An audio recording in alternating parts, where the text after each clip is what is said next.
Hey guys, tonight we step in from the wind and into firelit stone. You stand at the threshold where iron teeth meet oak, the portcullis lowered like a jaw, and the door leaves swollen with evening damp. Torches breathe resin, and a ribbon of smoke climbs the vault, a campfire scent taught to behave. You pass beneath the grill as the winch squeals, and the castle exhales around you. A draft brushing your cheeks, a hush that tastes of salt and ash. A voice on the wall walk calls a password. Another voice answers with a countersign. And for a heartbeat the whole gateway feels alive. A throat that decides who is swallowed and who is turned away. So, before you get comfortable, take a moment to like the video and subscribe. But only if you genuinely enjoy what I do here. Tell me where you're listening from and what time it is for you. I love seeing our little night watch stretch across the world. Now, dim the lights, maybe turn on a fan for that soft background hum, and let's ease into tonight's journey together. You move through the gatehouse like you are walking through a living machine. Above you, round murder holes stare down, their lids quiet for now. Behind the portcullis, heavy timber doors brace against a beam the size of a fallen tree.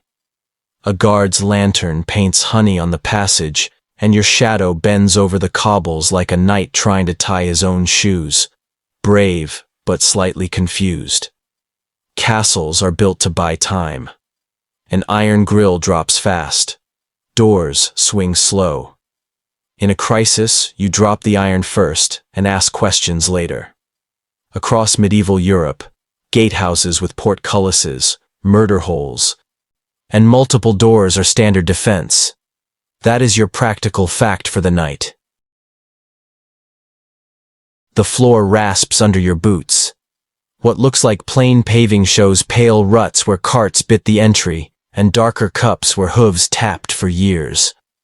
A boy runs past with a bundle of rushes for the porter's lodge, and a cool breath of sweet flag and rosemary slips past the stable smell. Many households line floors with rushes and herbs to soften steps and swallow spills. Historians still argue whether those floors are truly replaced often or simply raked and refreshed on top. You choose not to lift a corner to investigate. Tonight you came here to rest, not to perform archaeology with your nose. Past the inner door, warmth swells. It rides your breath and settles into your sleeves before your thoughts catch up. To your left, the wicket gate hangs open. A small mouth cut into a larger one, the after-hours entrance of its day. It squeaks like opinionated mice. The porter sits by a tally stick and a horn. He marks your arrival with a notch as calm as a librarian stamping a due date. On a peg dangle lead tokens stamped with the Lord's badge. One night passes for messengers who will not stay long enough to learn everybody's name. Quiet systems run this place. A token here, a notch there, a nod that means the gate stays shut unless someone important is getting cold. You shrug off the road. The air tastes of resin, wool, and a trace of iron, like touching a nail with your tongue. From the yard, a hammer rings thinly. Someone draws out a shoe for a horse that stood too long in mud. You picture the wall you just passed beneath, built in lifts, with putlog holes where scaffolding once slotted like missing teeth. Some are still open. In summer, swallows will nest there, a tiny sublease within the fortress. Stable boys swear the birds bring luck. Maybe they simply eat the flies. Either way, the stone giant keeps room for feathers, and that small, cheerful truth makes the place feel more human. A guard guides you to the right winding stair inside the flanking turret. A limestone ribbon climbs upward, practical and strategic. The treads widen to your right and pinch to your left. A right-handed defender swings freely. A right-handed attacker from below bangs elbow to wall. The architecture itself takes sides, and tonight, it chooses yours. People imagine movie castles as generous corridors. The real thing squeezes you into caution. You lay a palm on the newel, and it comes away gray with the memory of hands. Congratulations, you just shook hands with 5 centuries. Key? The guard asks, and you realize everything important here is made of metal and memory. On his ring hang squared wards and odd teeth that match the household's locks.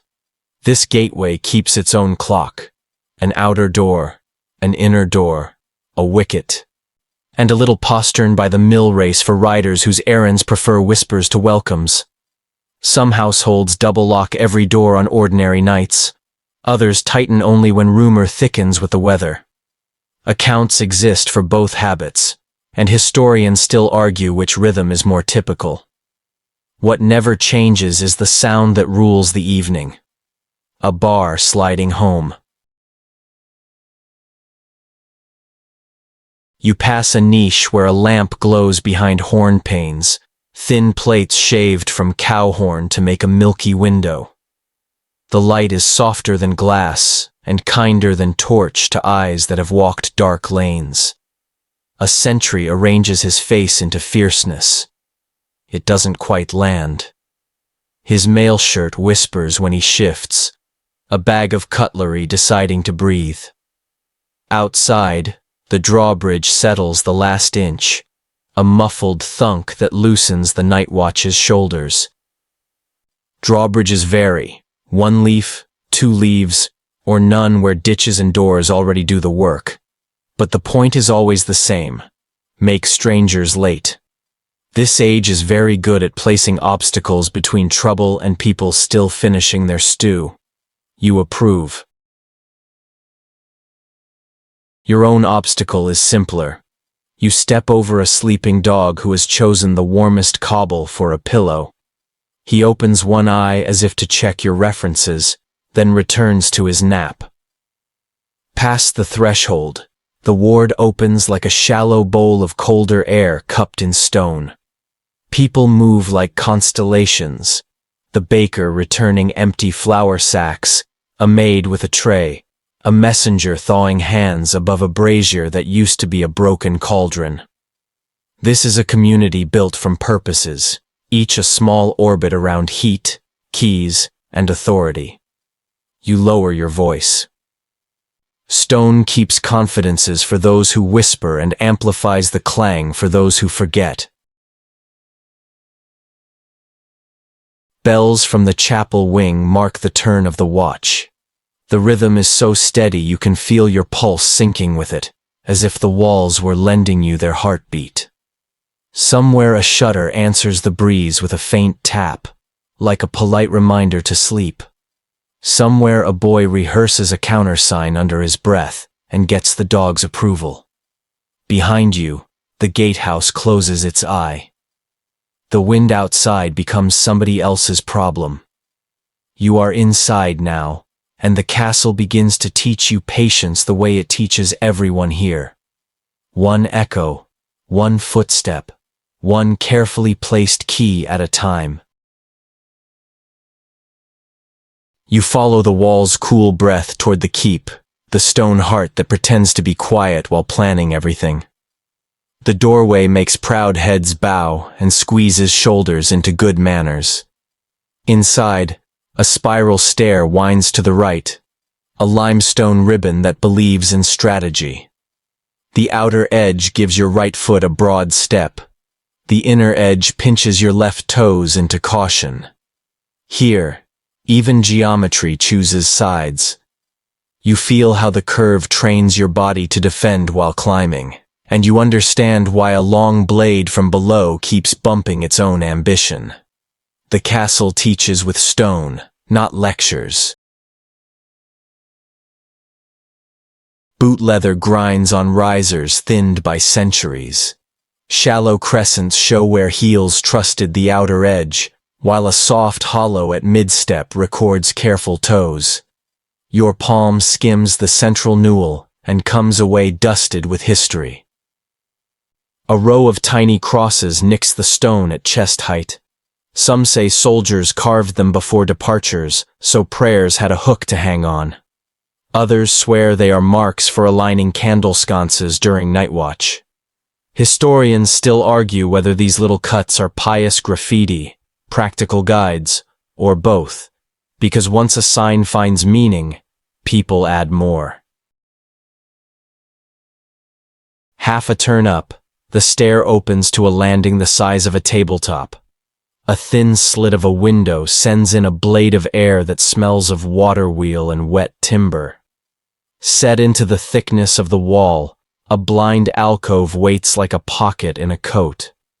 Step inside, and you vanish from the corridor's habits. Step out at the right moment and you become dignified surprise. In a rush, a guard can flatten here and let trouble sprint past. At leisure, two people can steal a quiet conversation from the hurry of others. Architecture here understands hesitation, and it offers shelter for it. Climb again, and the curve educates your etiquette. You naturally give your left shoulder to those descending, which keeps hands close to the newel and steel close to its scabbard. Where the spiral tightens, the nosing of the next tread hangs low enough to punish careless glances upward. You learn to keep your head down and your balance steady. The keep does not dislike pride. It just edits it. A low door opens to a narrow chamber that works as the castle's ear. The wall holds a thumb-wide vent that crosses a busy passage. Press your temple to the cool, and you hear voices travel in rhythms rather than words. Question, answer, chair scrape, a cough politely buried in cloth.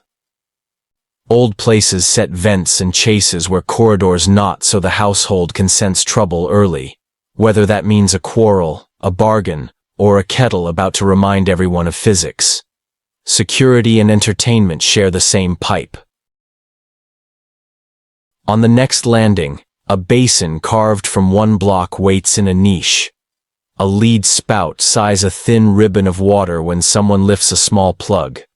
On the roster, it is a laver for hands. In practice, it becomes everything. A place to rinse a cup before prayers, a hiding corner for a key wrapped in oilcloth, a small ocean for bark boats when children escape their orders. Pale crust feathers the lip where minerals keep a quiet calendar of every pore. In some seasons, the supply runs by gravity from a cistern. In bitter weather, buckets climb stairs like stubborn arguments. You learn to bless whichever method arrives without complaining. The stair kinks into a short, straight run, 3 flat steps that snap the curve. The trick breaks momentum for anyone charging and gives a defender a pause long enough to think.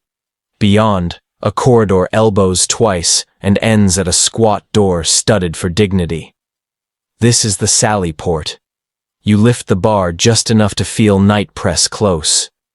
The port exists for mischief with a purpose. Sudden sorties to cut a siege line, a dash to burn a wooden tower base, a quick whisper with an ally outside the ditch. A runner might slip through at dawn with a ring wrapped in wool, or a message rolled thin as a twig.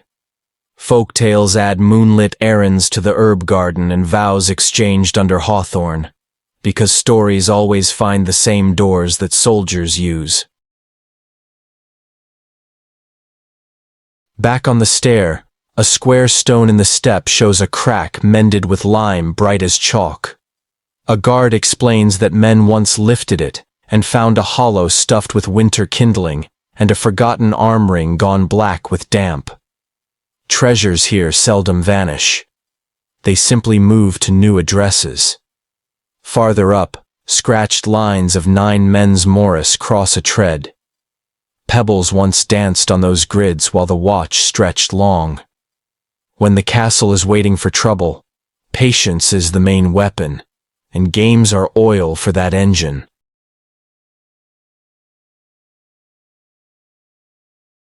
The spiral flares into a small gallery that peers into the great hall through a shaped slit.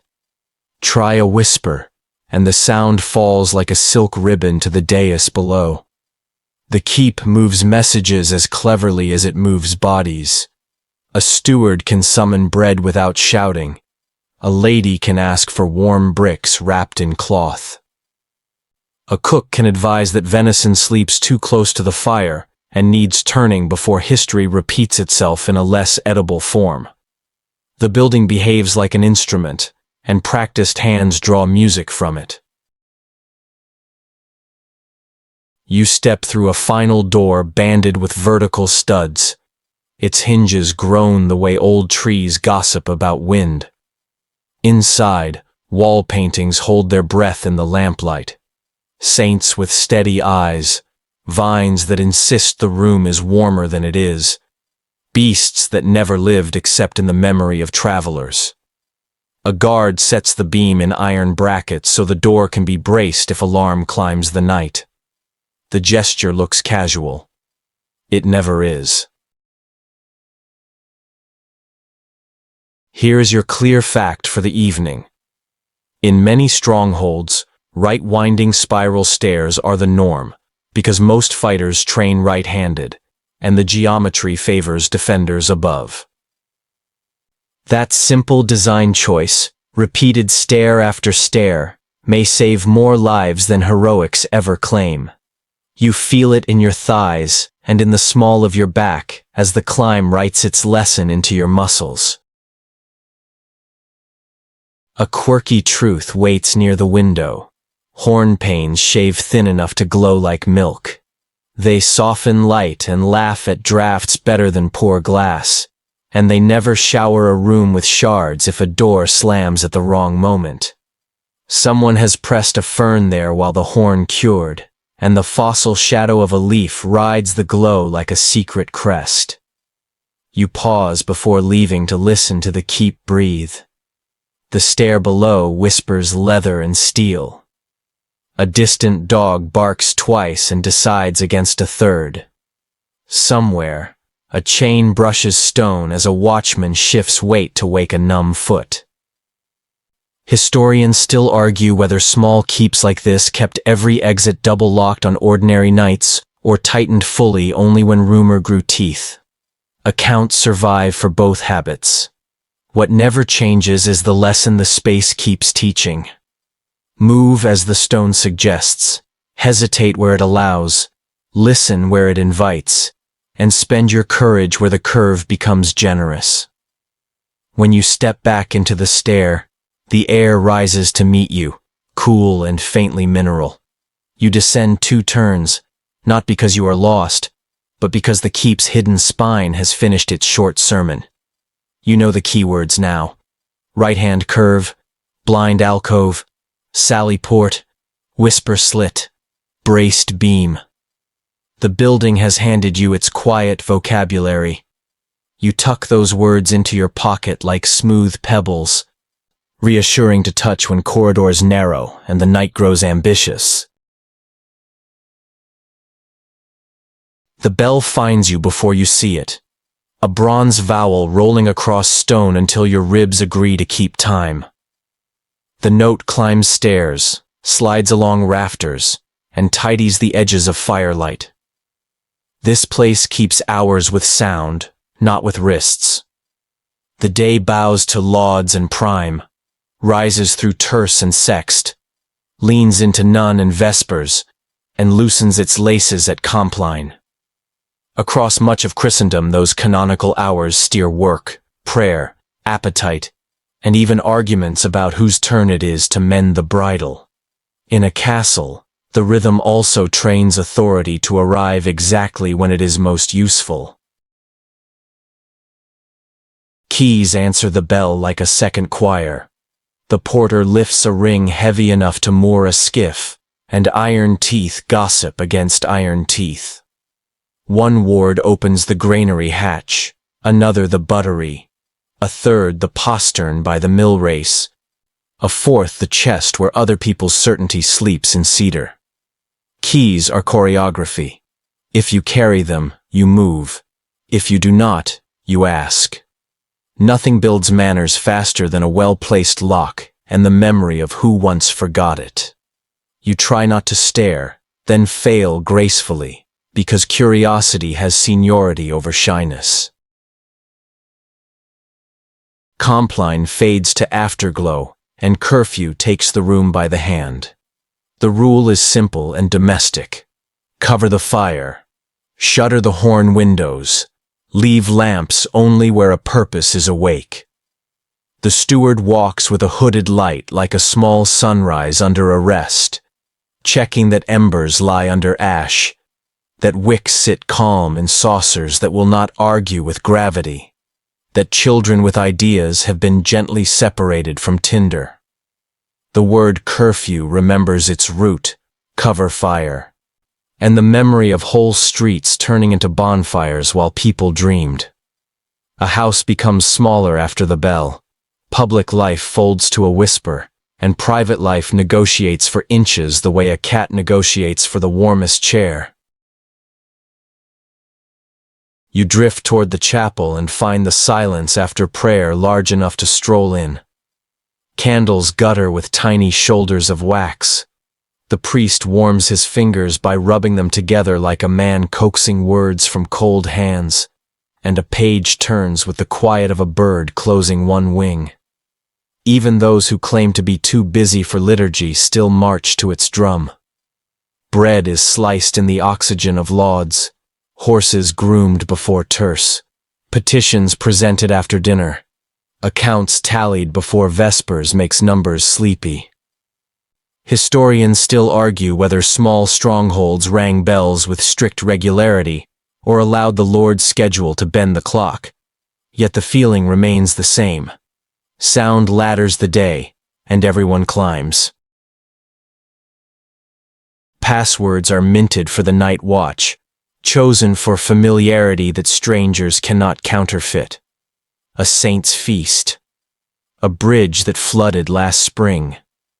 The miller's gray dog who bites only men who smell of lies. The word and its countersign travel from lip to lip until the outer ward can speak to itself in the dark without raising a torch. In some towns, fines for breaking curfew are paid partly in wax for church candles, a civic habit that turns misjudgment into light.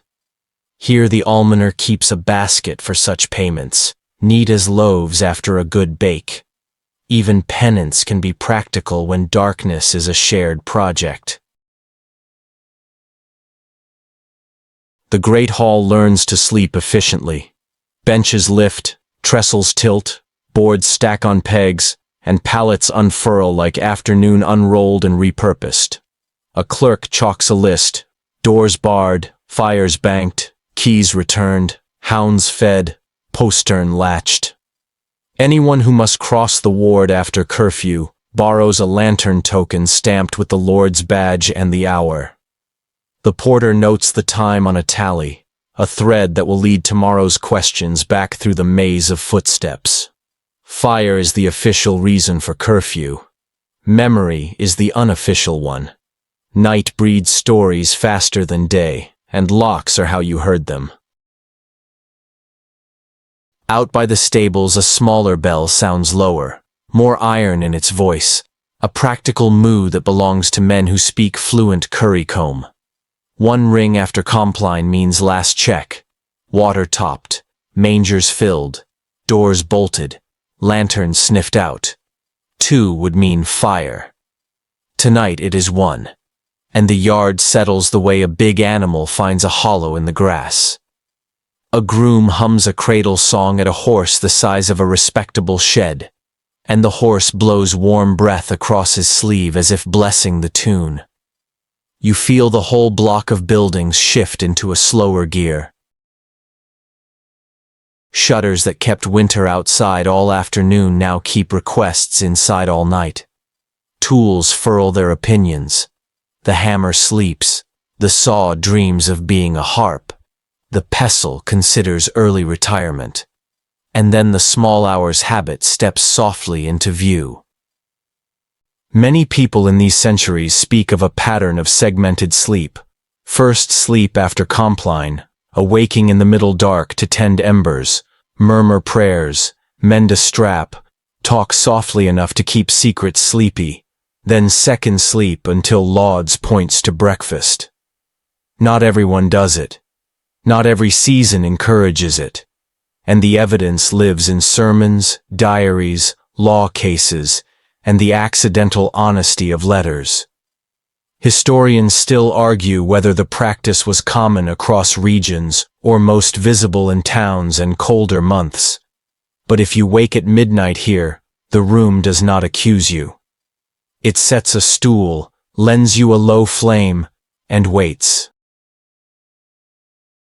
House rules travel with the curfew like discreet chaperones. No open flame above the cup, meaning keep your candle lower than the rim of a safe vessel, so sparks mind their manners. No wandering without a token, no singing after the bell unless requested by someone who can pay the laundry for soot on sleeves. The point is not to suffocate joy, it is to convince joy to wear slippers and carry a saucer.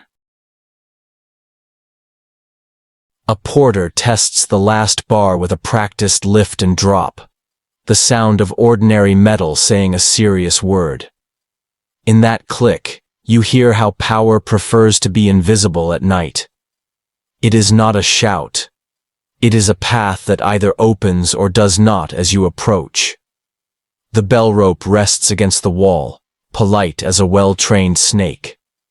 Somewhere a single lamp continues, the porter's eye, the steward's ledger, the room where someone waits for a rider who is late but not yet lost. The rest of the castle practices pausing. You stand a moment longer and let the place tune your breathing. The day's harsh edges round off. Corners turn into shadows that mind their own business. The last warmth from the hall drifts into the corridor like a memory that remembers only the good parts. Tomorrow will climb the ladder of hours again, sure as a mason on his scaffolding. Tonight is for holding still without feeling trapped, for letting the keys sleep, for trusting the bell to wake you when the wall wants voices again. Here is your clear fact before you move on. The nightly curfew, born from the fear of fires that leap faster than help, shapes city streets and castle halls alike, and turns private vigilance into a shared ritual. A quirk rides beside it, the custom in some places of paying small curfew penalties in wax, converting mistakes into candles that push darkness back by an inch. Historians still argue whether those wax payments were common practice or a fond local habit that chroniclers loved, yet the image lingers because it feels right. Light, after all, is the currency of safe nights. The great hall opens like a throat clearing to speak for the whole house. Smoke softens the rafters into a dusk of its own. Banners move in the small weather that fire creates, and the long rectangle of space steadies everyone's hunger before it steadies their temper. Tonight the dais wears linen as bright as winter light on snow. The salt sits in a little fortress of silver near the Lord's place, sparkling like a polite threat. You learn the grammar quickly. Closer seats mean warmer status, cooler benches mean longer walks to the platter, and people who have pleased the steward find themselves mysteriously closer to pepper. Tables arrive as if conjured by habit. Trestle legs unfold. Boards settle with a reassuring thud, and benches line up like thoughts that finally agree. You slide in, elbow to sleeve with strangers who will feel like cousins by the time the ale finishes its second circuit. Knives come from belts, spoons wait patiently, and napkins, linen that has survived worse than stew, sit folded like small tents against disaster. Forks flicker only near the dais, two-pronged curiosities that behave like fashion more than necessity. That is your clean historical truth here. For much of the medieval centuries in these islands, people rely on knives, spoons, fingers, and bread trenchers, while forks creep in slowly through courts and customs rather than kitchens. A platter lands like a map of luck. A capon steams beside winter roots glazed to a comfortable shine. From the big hearth, a pottage carries barley and onions the way a song carries a chorus. Steady, familiar, better together. Bread arrives with yesterday's strength and today's patience.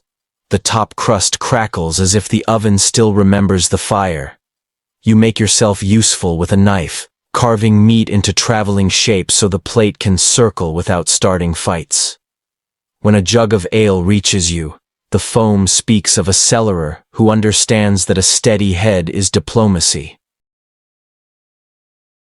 Music steps in once the first sharp edge of hunger recedes.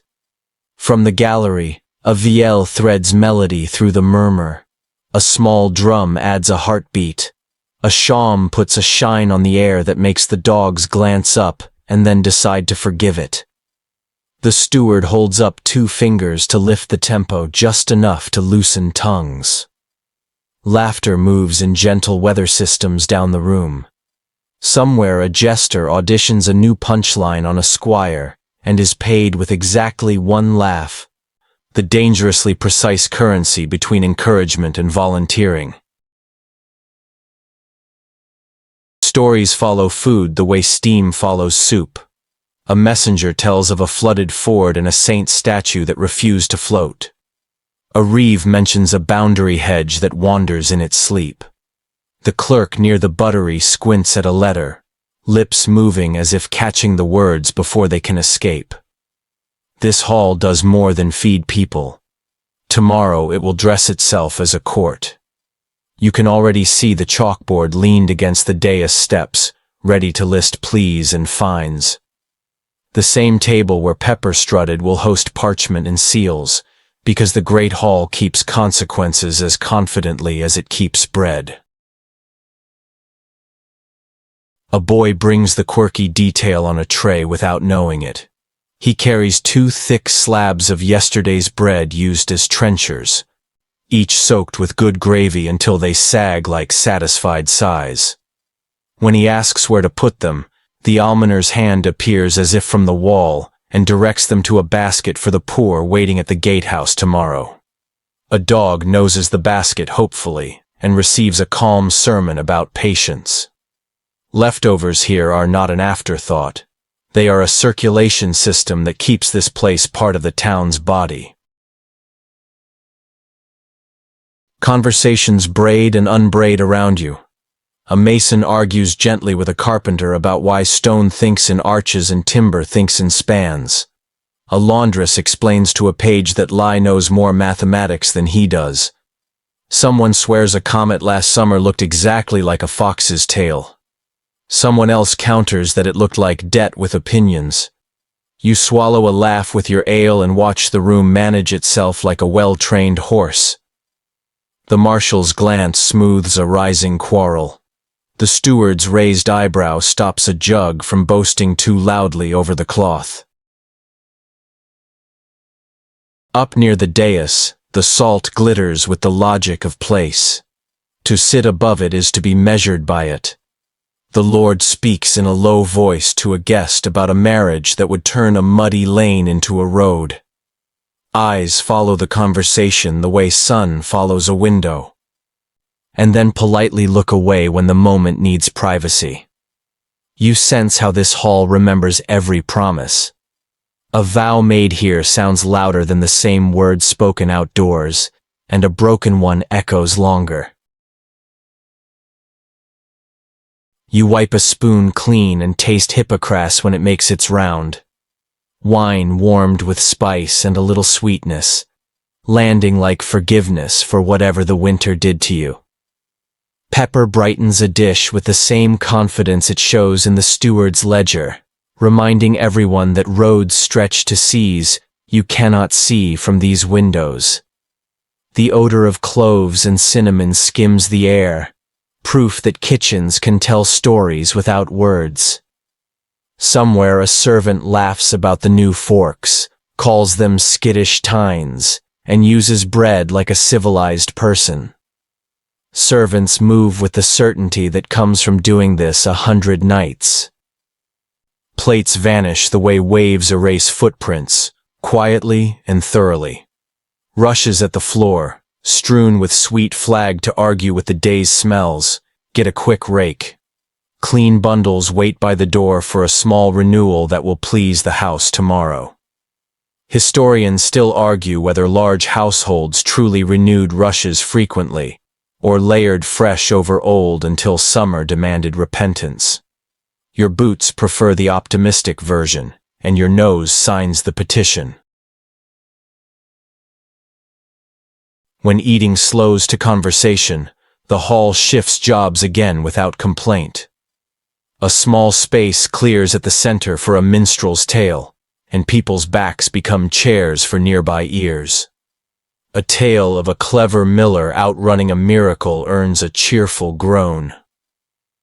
A brief satire about a lazy constable earns a louder one after the constable leaves to check a door that does not need checking.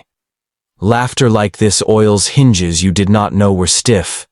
You feel yourself becoming lighter by a half-pound of worry. The fact of the room is that it is many rooms stacked in one: refectory, courtroom, theater, and town square. The quirk that keeps you fond of it is bread that turns from plate to charity without ever losing dignity. And in the middle of those truths stands a question that refuses to retire.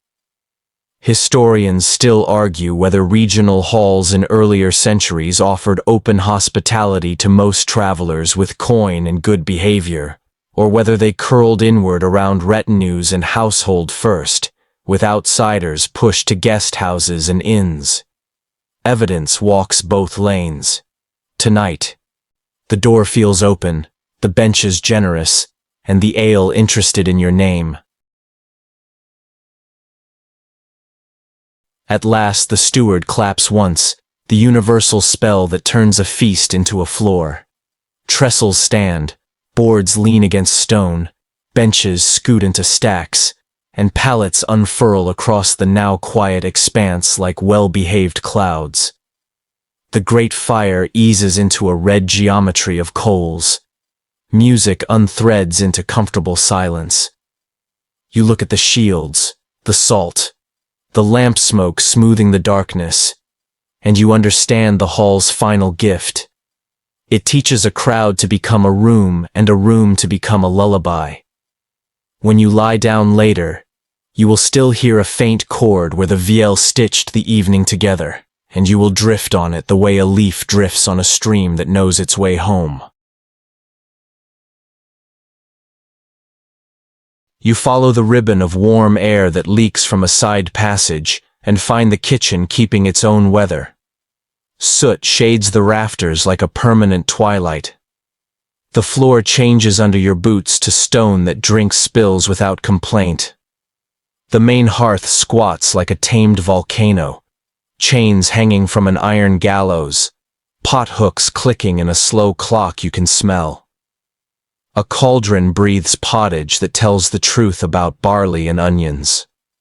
Beside it a spit turns with a gentleman's patience, while a boy paints the meat with its own history, each stroke returning shine where fire tried to steal it. The room is set a little apart from the hall, close enough to serve, far enough that a single mistake will not turn the castle into a sad lesson. That distance is your clean fact for the hour.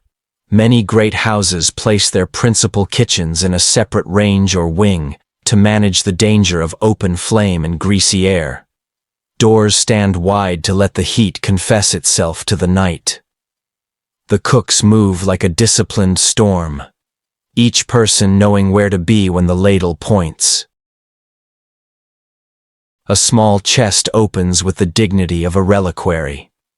The cook unlocks nested boxes to show black pepper like bottled thunder, long pepper curled like punctuation, grains of paradise that snap on the tongue, ginger that smells like warmth solving a puzzle, cinnamon bark that looks like wood deciding to become dessert.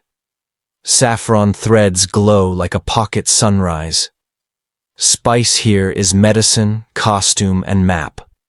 It flatters a host and reminds guests that roads run to seas you will never see from this hill. You taste a few grains on the back of your hand and feel your mouth wake as if someone politely knocked on it. A runner arrives from the buttery carrying a tub of ale the color of a friendly sermon. The buttery is casks and cool boards, not churns and butter. The cellar man's face can tell truth from trouble with one sip. He tests for sourness, for wood that forgot to mind its business, for the steady hand of the brewer. Ale is safer than many wells because it has been boiled and persuaded to behave. Law walks in with it too. The assize of bread and ale ties price and quality to grain, so bakers and brewers do not turn hunger into profit, and even behind walls that rule reaches quietly through the door. You take a cup and feel the room become kinder by a few degrees. Around the corner, the pantry inventories everything that keeps its temper and dryness. Sacks of flour stitched tight, bins of salt that shine like polite snow, wheels of cheese wearing wax as if it were a badge, hanks of garlic thinking sharp thoughts. The larder keeps the chill. Meat hangs where air can move like good opinions. Fish lie on boards with the resigned eyes of travelers. In a shallow trough, a dozen eels swish under a plank, annoyed to be between river and pie. That is your quirky tidbit tonight. A castle's larder sometimes wriggles, and the cook calls it freshness with a straight face. At the long table, a girl hammers sugar in a mortar until it remembers it was once cane and becomes cloud. Sugar behaves like a spice here, counted and locked and brought out when you want a dish to bow and then cheer. She will warm wine with it later, and cinnamon, and a good pinch of ginger, turning the jug into hippocras, which tastes like winter softened and taught some manners. A pot of almonds soaks nearby, white skins loosening so the kitchen can make almond milk for fish days when dairy is a theological no. The cook keeps that trick ready because rules have appetites too. You learn the hierarchy by its tools. A tasting spoon hangs on a cord at the cook's belt, and nothing passes to the hall without that small court hearing the case. The spoon decides whether salt must argue harder, whether vinegar needs to offer perspective, whether the pepper has mistaken itself for a guest. In a world without thermometers, this ritual is both safety and style. The staff watch the spoon the way sailors watch a wind shift. When it nods, everyone breathes differently. Two servants muscle a hand mill into place and feed rye between quernstones that kiss in a powdery circle. Flour blooms into the air like a pale ghost rehearsing its lines. On a shelf, yesterday's loaves go intentionally firm. Tomorrow they will be trenchers, thick bread plates that catch gravies and then become alms. Nothing in this room wants to be only one thing. A broken cauldron stands on legs as a brazier. A chipped basin lives again as a bowl for washing herbs. You feel yourself picking up the habit of usefulness as if it were a tool. The ceiling exudes a polite fog of beef, smoke, and rosemary. A branch of the herb hangs near the door to remind hands of what cleanliness should smell like. A boy skims fat from the cauldron and saves it for tomorrow's pastry because thrift in this age is not an apology. It is a craft. Another shakes breadcrumbs into browned butter and flirts a tired cabbage back to life with crispness. You admire the strategy. This kitchen makes ordinary taste like permission. In the cellar, the air steps down a season. Barrels sleep in rows that look like a lesson about patience. Chalk marks on their heads tally what remains. Salt sits stacked like the memory of an ocean that agreed to help. The steward keeps his numbers in the mind and on a slate. Peace is arithmetic done in loaves and ladles. Historians still argue whether households of this size operated on strict weekly allowances per head, or flexed according to guests, boasts, and seasons. The truth probably shifts like a boundary hedge that prefers curves to lines. Back at the hearth, the cook tastes again and adds a small thunder of pepper. A hint of vinegar to teach brightness, a last knot of salt. She flicks a pinch over her shoulder to keep kitchen imps busy counting instead of causing. The spit creaks, fat hisses. The room writes steam against the rafters in a language only hunger can read. Someone mutters that forks are fashionable twigs, and tears bread with a confidence older than fashion. You find yourself smiling into your cup because the joke lands softly, and then keeps you warm. A boy brings in a basket of apples that's stored well, skins waxed by nature and luck. He bites one, and the crisp sound makes two heads turn with mock severity. He does not do it again, but he finishes the apple in 3 guilty heroics and drops the core into a pot that will decide whether to become vinegar or cider. The kitchen does not scold him for long. It prefers to give him work and the chance to be useful twice in the next 5 minutes. When the summons from the hall arrives, the room changes tempo without losing tune. Dishes line up like small parades. Trenchers march to their destinies. The spit yields its crown, crisp skin singing as the knife comes home. A final ladle of pottage catches the last barley at the bottom with the authority of a seasoned diplomat. You help carry a board and feel the heat ride your forearms like a friendly cat that refuses to be put down. One more clear fact before you go. Pepper here costs more than comfort and travels farther than rumor. So heavy seasoning is less likely to hide spoiled meat than to announce that the host met the world at the docks and came home with proof. The old question still sits at the end of the table. Historians still argue whether medieval spicing chiefly served to mask doubtful flavors or to display wealth and medical fashion. Your tongue votes for display and the physician, and your nose agrees because it prefers honesty to perfume. The door to the hall opens and the heat walks past you like a dignitary with places to be. You follow with your board, learning the kitchen's final lesson as you go. Fire can be dangerous and disciplined at the same time. Thrift can be generous and elegant. Rules can make a feast kinder. By the time you set the platter down, you have learned to trust the spoon, the ladle, and the laws that nudge appetite into order. You follow a cooler breath along the outer wall and reach a small timbered door that opens to the castle's most honest balcony. The garderobe.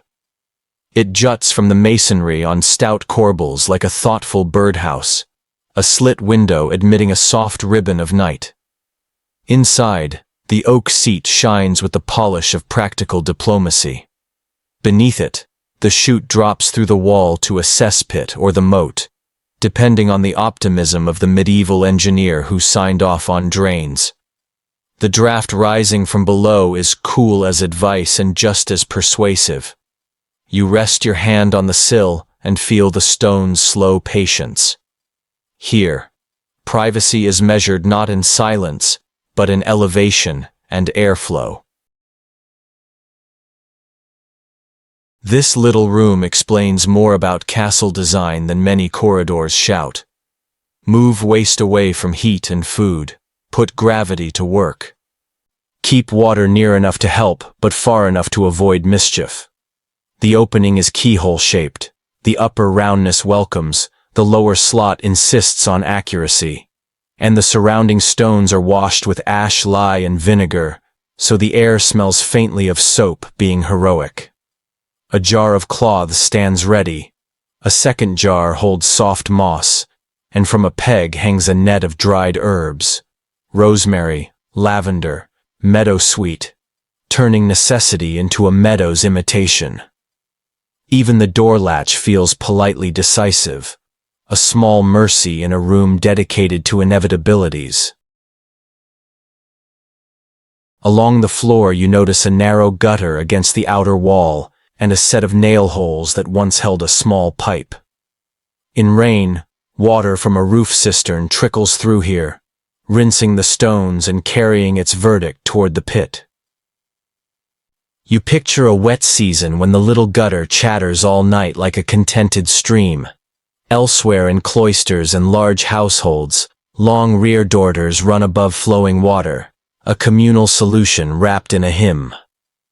The mainstream fact is simple and practical. Many castles project their privies outward, so smell and danger travel down and away, with chutes, pits, and rainwash working together to keep the living spaces bearable.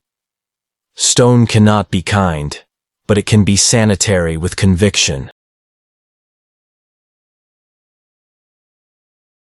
A quiet oddity waits on wall pegs, where cloaks hang in the steady draft. The chamberlain swears the rising ammonia discourages moths and lice. You test the air with discreet caution and decide the claim is half chemistry, half courage. A velvet mantle flutters slightly and looks smug, as if its wardrobe enemies have accepted a permanent truce. The trick shows how medieval houses turn problems into policies. If you cannot outrun smell, train it to do a job.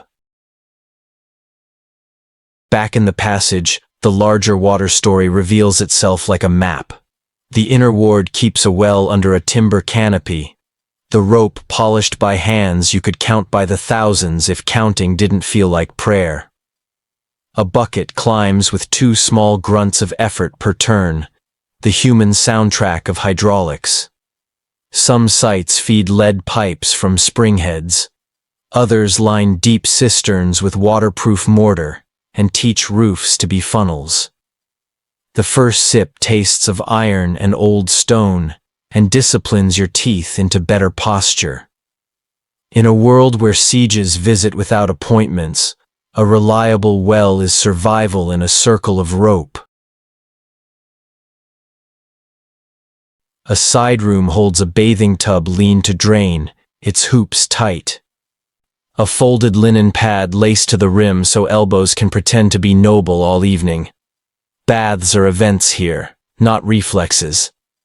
When the household chooses comfort, kettles crouch on every fire, servants parade with steaming buckets, hot stones wake the air, and a screen turns public space into privacy theater.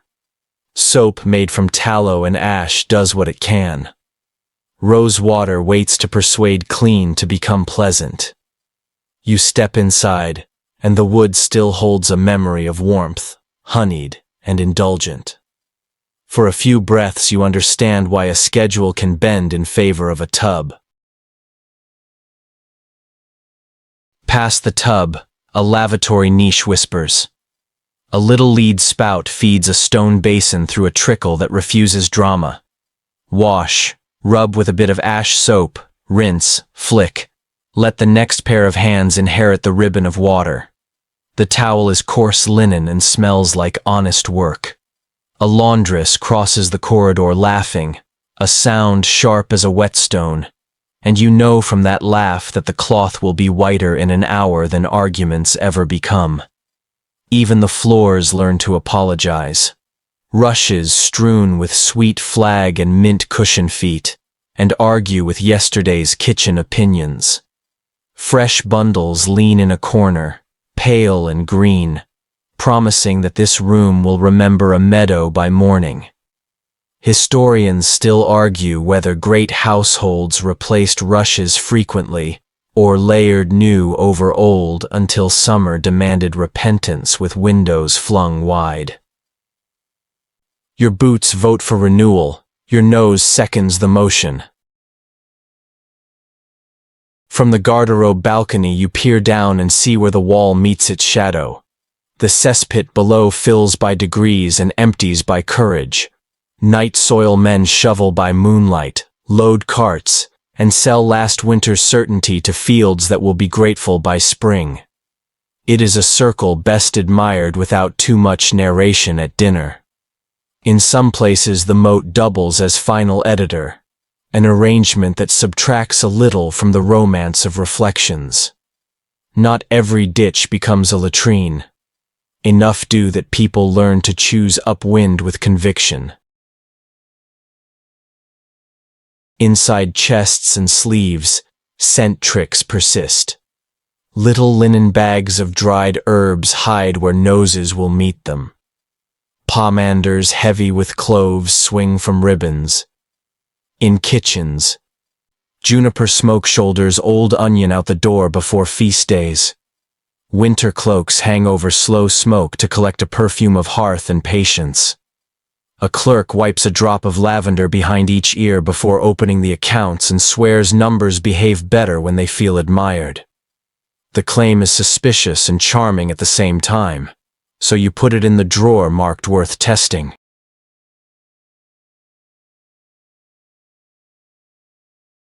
At the chapel passage, a boy polishes a brass laver until the stone floor looks like it is holding a captured sun. He grins at your reflection, then points to a shelf of clean cloths folded like wings. The order of washing matters here, the same way the order of bells matters, before meals, after certain tasks, and always before the ledger. Clean hands are not a luxury, they are part of trust.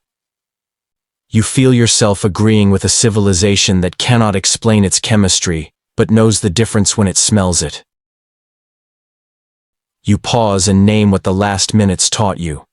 Safety is a braid, stone to hold out trouble, water to carry it away, scent to persuade the hours that pass to feel more like company than siege. The fact that anchors it is architectural, the projecting privy that hands the problem to gravity. The quirk that warms it is the moth-proof cloak within the draft. The question that keeps scholars awake belongs to the in-between. Historians still argue whether small castles like this relied mainly on intermittent rain flush and scheduled cleanouts, or whether they sustained reliable running water through seasons with clandestine pipes and stubborn cisterns. Evidence tugs both sleeves. What you can say without arguing is that comfort here does not arrive by accident. It is planned in stone and revised in steam. You leave the garderobe with the window's milk-pale glow soft on your shoulder, and the corridor's air clean in a way that feels earned. Somewhere a bucket creaks up from the well, somewhere a torch coughs, somewhere herbs rustle in a draught, and imagine June. You walk on, lighter for knowing how the castle solves its least glamorous problems with quiet competence. There's a strange peace in the honesty of that balcony. It tells you that even strongholds must be humble at the edges, and that humility here smells like lavender, lye, and a small wind doing large work. You follow lamplight into the solar, the warm little kingdom that pretends to be private in a house built of echoes. The door hushes behind you, and the room answers with cloth instead of stone, hangings that drink draughts, cushions that remember afternoons, a brazier that glows like a quiet opinion. This is where the day loosens its belt. A chest breathes cedar when the lid lifts. A coffered seat hides blankets that still hold a little sun from earlier on the window bench. In the corner the bed stands like a pavilion, posts thick as wrists, tester above like a small ceiling, curtains ready to make weather on demand. The mattress is a story told in layers. At the bottom, webbing of hemp or flax ropes crisscrosses the frame. Above that lies a tick stuffed according to rank and season, straw that crackles, chaff that whispers, feathers that sigh. A small tool rests on the chest, a bed key, a simple wooden lever made to twist and tighten the ropes until the sleeping surface goes from hammock to promise. You work it carefully and feel the give firm up under your palm. Here's your clear fact. Rope-sprung beds were tightened regularly, and the tool to do it is as common in a chamber as a poker is by a hearth. Sleep is partly carpentry, and tonight you are the apprentice. Curtains fall with a sound like a woman's gown agreeing to an evening. Their job is to arrest drafts, hush conversation, and persuade shadows to mind their own business. They also turn a bed into a small room, complete with its own weather and laws. A warming pan hangs by the fire, a shallow-lidded dish on a long handle for coals, useful, risky, and a reason the chamberer watches where sparks dream of adventure. Some nights the staff substitute hot bricks wrapped in cloth, the safer cousin of bravery. On the stool nearby, a stoneware urinal waits with resigned dignity, because even privacy has logistics. You lift a coverlet and find sprigs of wormwood and lavender stitched into a little linen sachet. The house keeps these in chests and pillows to throw difficult smells off the scent, and to hint that sleep can be a garden if you plant it right. A comb of horn lies on the table with a candle stub, and a lidded pot of salve smells faintly of bees and patience. The room knows the softness business. Rub the knuckles, brush the hair, warm the sheets, bank the fire. Leave a lamp that will not argue with curtains. A servant pulls the curtain, and the world drops a few degrees quieter. Voices outside become weather, present, but not in need of answers. You can hear your own breathing again. People think castles are cold because the walls are honest about winter. This room tells the other half. Textiles turn stone into company. Beds like these make their own room inside a room. A snow globe of breath and whisper where a person can be just a person instead of a role in a hall. Etiquette enters the bed with you whether you invite it or not. If two must share, they practice choreography, learn the way children learn songs. Parallel or head to foot, the blanket's slow negotiation, the tap signal under the coverlet that means, turn now, without words. Proximity is not permission. The household reminds itself of that with layout, with chaperoned corridors, with the simple act of placing trundles and pallets where eyes are near. The maiden's pallet by the fire, the squire at the foot of his lord's bed, the old nurse in the corner with a cough like a metronome. Arrangement as policy, warmth as supervision. A quirky object leans beside the bed. The bedstaff, a smooth wooden paddle used to beat lumps from the tick, smooth the sheet, and, when gossip runs faster than wisdom, poke a sleeper's ankle to prove a point without starting a war. You give the tick a friendly thump and send a small storm of feather dust into a ladder of candlelight. The chamberer squints, judges the weather, and pronounces it fair. From the chest, she fetches a knighthood, a soft cap that keeps dreams from catching a chill at the crown of the head. It looks comical until a draft tries its luck and fails. Clothes have their own bedtime. Fine garments lie in the chest layered with sweet herbs and a folded paper of orris root. Work clothes hang near the door to catch the cooler air that claims to discourage moths. Shoes rest with their mouths open, stuffed with wool to help them remember who they are in the morning. A belt with its buckle threaded through itself marks where you stopped being out there and started being in here. On a peg, a rosary waits for the last beads of the day to pour through your fingers like tame rain. You pause on the threshold of the curtain and listen to the castle breathe in its sleep. From the stair, a guard's chain touches stone as he shifts. Farther off, a dog sighs about a problem solved in a dream. Closer, A log settles with a pop, as if it remembered a joke 2 summers late. In this quiet, the conversation you've had with the house all evening, the one about gates and keys and bells and kitchens, changes key. It becomes the conversation about blankets and the space under them where most choices are small and most of them repair the day.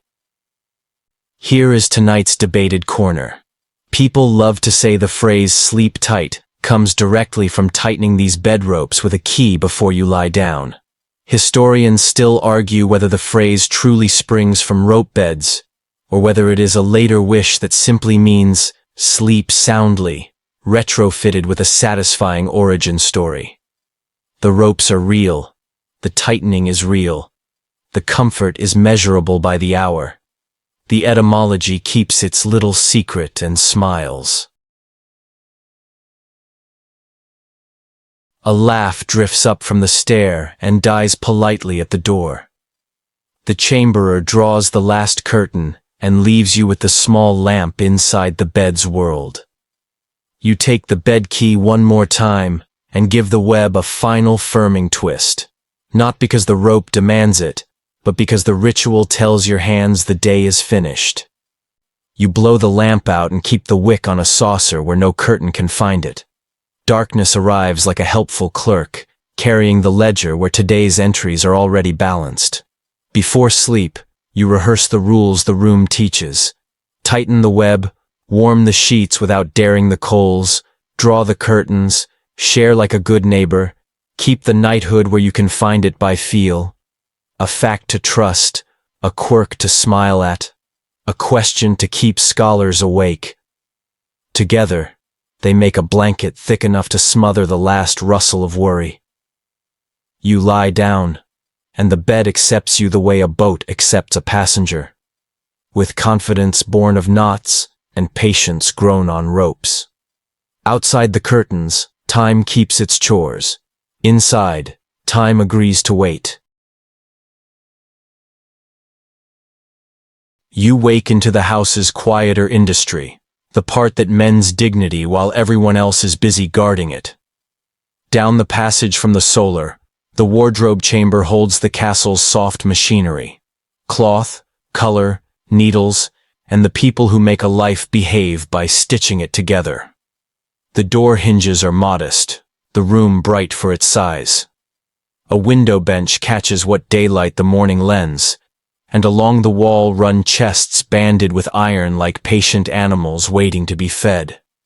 When a lid lifts, cedar and dried herbs rise as if memory carried its own perfume. Garments lie with their stories folded inside them. A linen shift white as honest snow shows a new patch at the hem, feathered so neatly the patch would rather be a suggestion. Wool gowns sit in layers, the outer ones smooth with repeated brushing. The inner ones still holding a faint ridge where a seamstress's thumb persuaded a seam to lie flat. On a peg hangs a riding cloak the color of weather, its hem faced with leather where the stirrup rubs impatience. You learn a first rule without anyone saying it.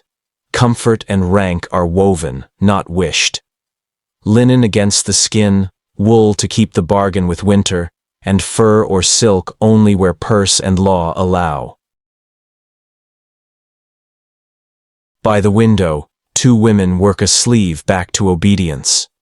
One holds a heated smooth stone, an heirloom slicker that presses a tricky fold. The other draws a stripe of beeswax along the thread, and then coaxes it through a stubborn edge until the seam decides it wants to be good. Needles clink in a little brass case. Pins stand like a small fence in a slice of cloth. A tired ribbon becomes respectable again under a strip of new silk cut on the bias. You notice a handful of dark dots on the table that are not crumbs. They are carmine, the dried bodies of insects ground into a red that still looks defiant after months in a tiny jar. Beside the hearth, a press with wide boards and a screw turns wrinkled linen into crisp planes. The laundress feeds it lengths that smell faintly of ash and daylight, She tells you where the whiteness comes from.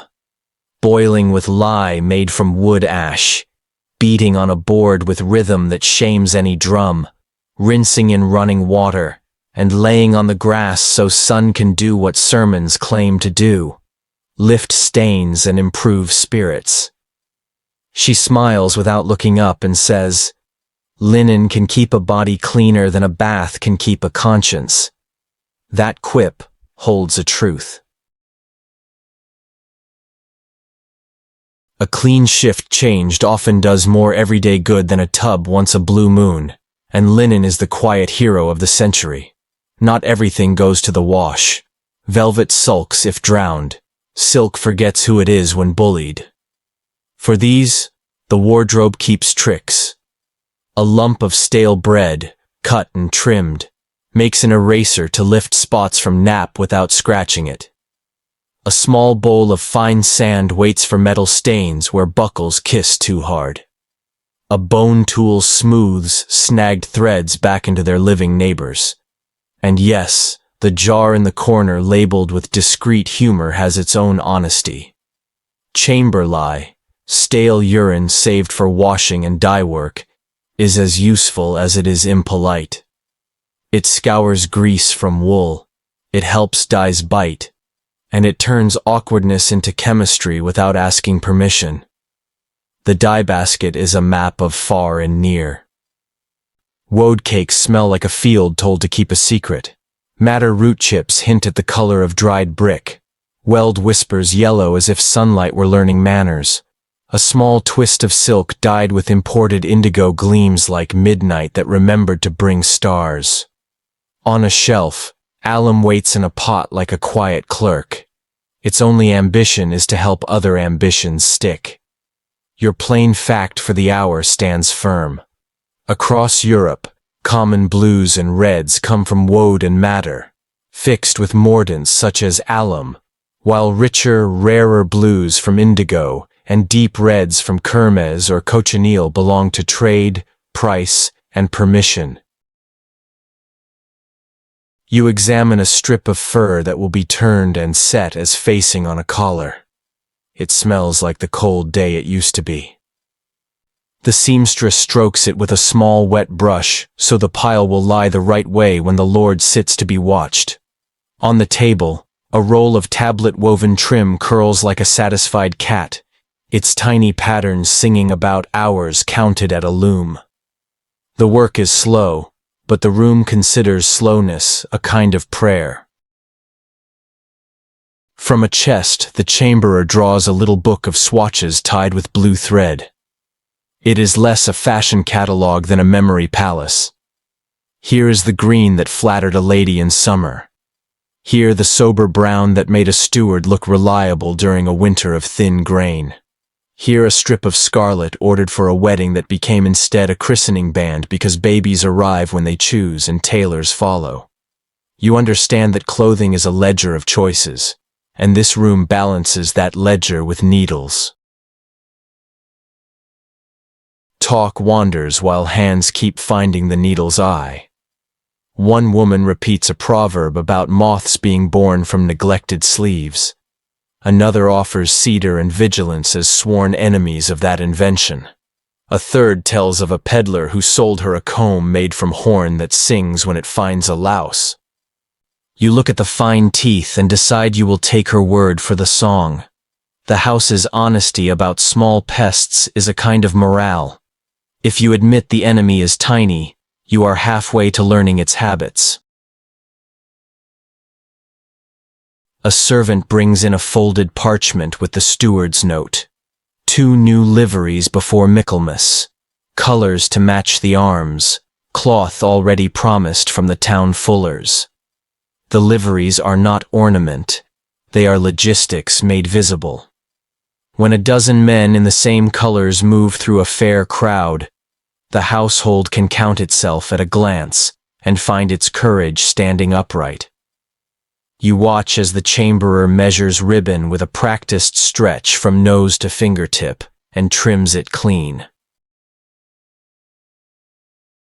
You lay a hand on a length of plain, undyed wool, newly fulled, the nap raised so it catches warmth like a generous thought. It is softer than it looks, the surface talking gently under your palm. The women tell you about the fulling mill down by the stream, hammers lifting and dropping, as steady as a second heart for the village. Historians still argue whether lords required tenants to bring cloth to their own mills, or whether families mixed home fulling with trips to town as purses allowed. The evidence will not stop moving, because rivers will not, and mills stand where water insists. By midday, the pile of mending has become a neat geometry of finished seams. The wardrobe breathes easier. A set of veils hangs ready, a tidy drift of gauze that can rescue any bad hair day ever invented by wind. A belt comes back to life with a new strap end hammered by the smith and stitched by the chamberer. Leather and linen shake hands and agree to be civil. You look around and see the castle's quiet vow everywhere in the room. Things will be kept, not merely owned. Threads will be asked to try again. One more truth before you go. Some towns and kingdoms write sumptuary laws that rank colors and fabrics the way the hall ranks seating, aiming to keep velvet on the rich and meaning on the rest. Enforcement is a patchwork quilt at best, a stern face in one market and a blind eye in the next. The quirk that amuses you is the bread eraser rubbing velvet clean, the humblest loaf promoted to valet. And the open question floats like a ribbon in lamplight. Historians still argue whether people bathed rarely but changed linen often, or whether bathing and washing rose and fell together depending on region, wealth, and season. The room quietly votes for linen, because linen has a habit of voting for everyone. When you step back into the corridor, the air smells of cedar and thread wax. Somewhere below, the forge rings. Somewhere above, a child laughs at a joke he will tell twice more before night. Your sleeve brushes the door and carries out a few fibers like good luck. The castle wears you a little, and you wear the castle back, and the exchange feels fair. You turn toward the chapel, the castle's small heart that keeps a steady beat even when the yard forgets its tune. The door gives under your hand, and a cooler air rises, the kind that smells of lime wash, beeswax, and a promise to behave. A narrow nave gathers sound into gentleness. Horn-paned windows make milk of the morning.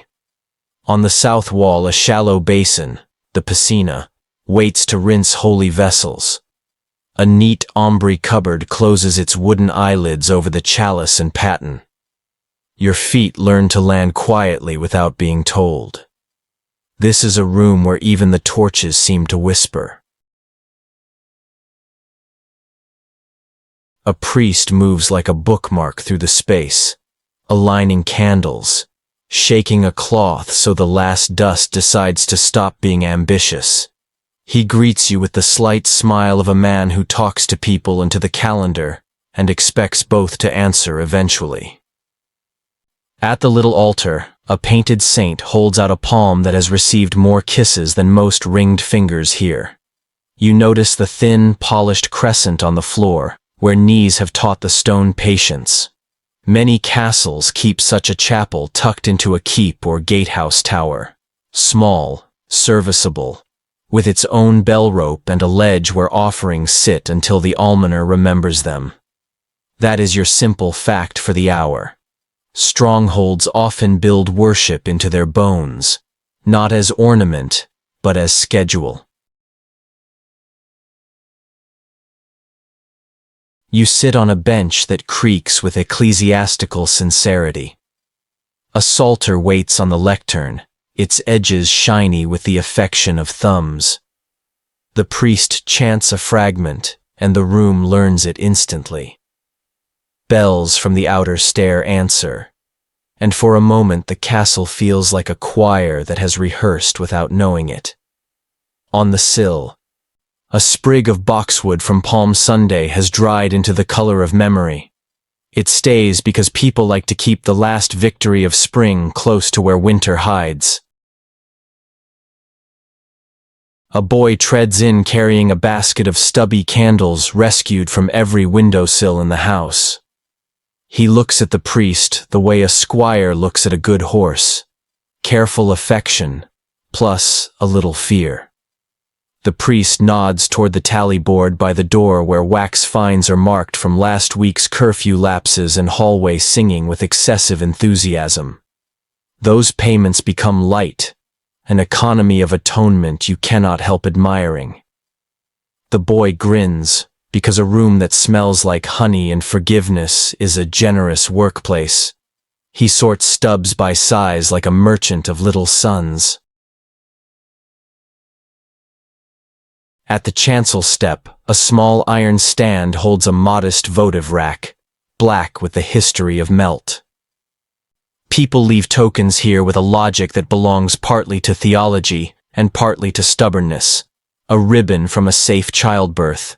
A pilgrim badge bent into a question mark and made to answer it. A glove laid down for a knight who is not back yet. The priest says nothing about any of it. He simply tends the flame that makes room for those stories. A carved squint in the wall lets eyes in the passage see the altar without entering. Someone a century ago cut stone to help the shy keep faith. From a hook by the door hangs the little sanctus bell, polished by worry and gratitude. The priest lifts it for a test ring, and the high note stitches a thin seam through the stone. In bad weather, the bell goes to work outdoors too. People ring for storms, not because sound scares thunder, but because sound brings neighbors to close shutters and pull animals under roofs before the wind remembers their names. The practical lives and the pious without picking a fight. You file that idea under useful habits with pretty explanations. You step near the painted saint and admire the background, a field of gilding that throws warm light the way a hearth throws heat. On the floor below, someone has scratched initials in the wax that drifted down a decade ago. The mark survives like a footnote that refused to be cut. A woman enters, touches the saint's hand, then touches a charm around her neck. A tiny bag of herbs sewn like a secret. She prays, then tucks a crust from the last blessed loaf into her sleeve for a child who has been arguing with sleep more than is civilized. That is your quirky tidbit here. In some houses, a little holy loaf, scored with a cross and shared after blessing, travels into pockets as a quiet remedy for stomachs, journeys, and the general impoliteness of luck. The priest brings out a star chart copied by a friend in town and rolls it open on the chest with an apology to both heavens and furniture. He talks softly about planets moving like guests who always arrive in character. The steward listens with the tolerant expression of a man who respects patterns wherever they hide. Historians still argue whether lords and households made real decisions by astrology in any systematic way, or kept it mostly as table talk and private comfort. Records give you both sober calculations and cheerful shrugs. You stand between the two and enjoy the view. The room has small, thoughtful engineering as well as devotion. The floor slopes barely toward the piscina, so spilled water remembers where to go. The lancet windows splay inward to catch more light from a small sky. Beneath the altar, a shallow cavity holds the relic, or the memory of one, wrapped in linen like a promise.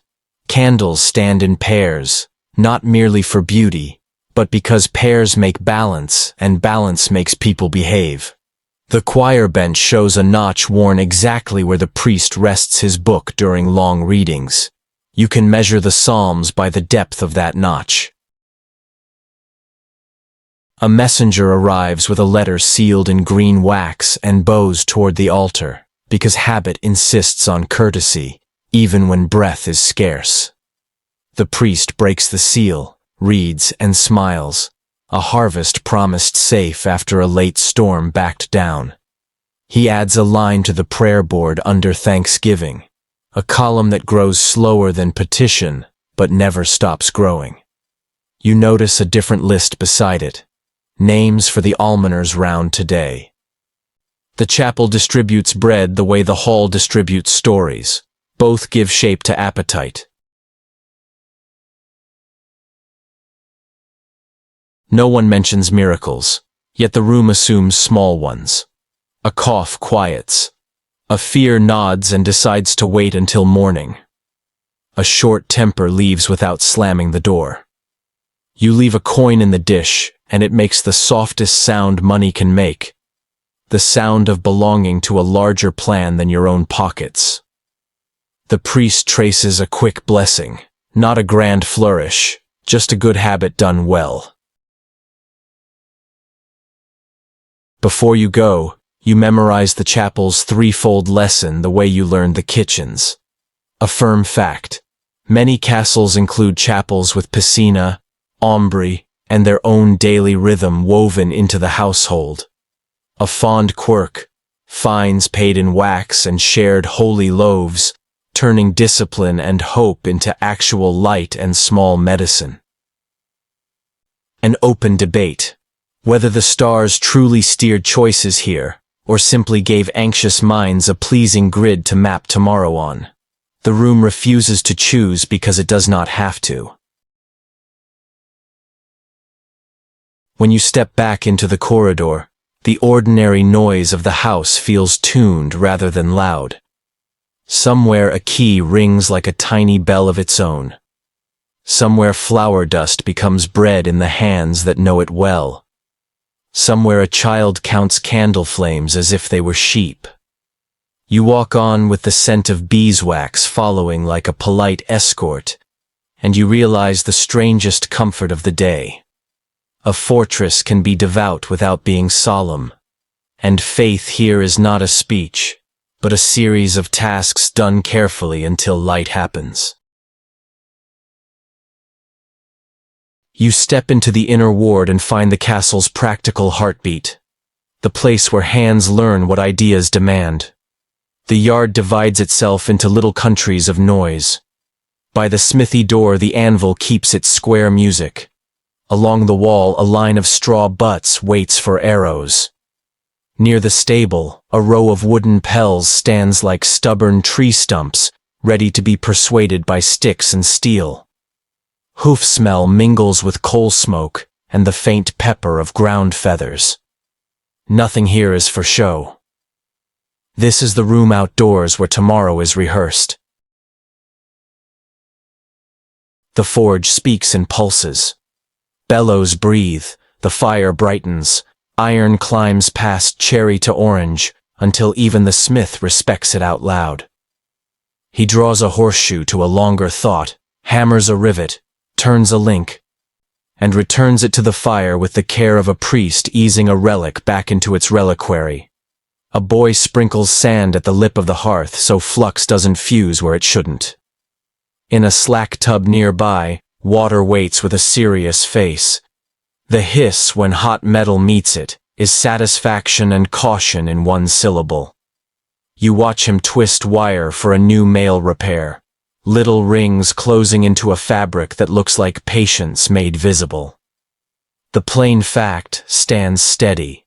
For much of the Middle Ages, most fighting men wear some form of mail or layered textile armor, while plates arrive piece by piece, growing from elbows and knees to fuller harness in richer households as craft and coin allow.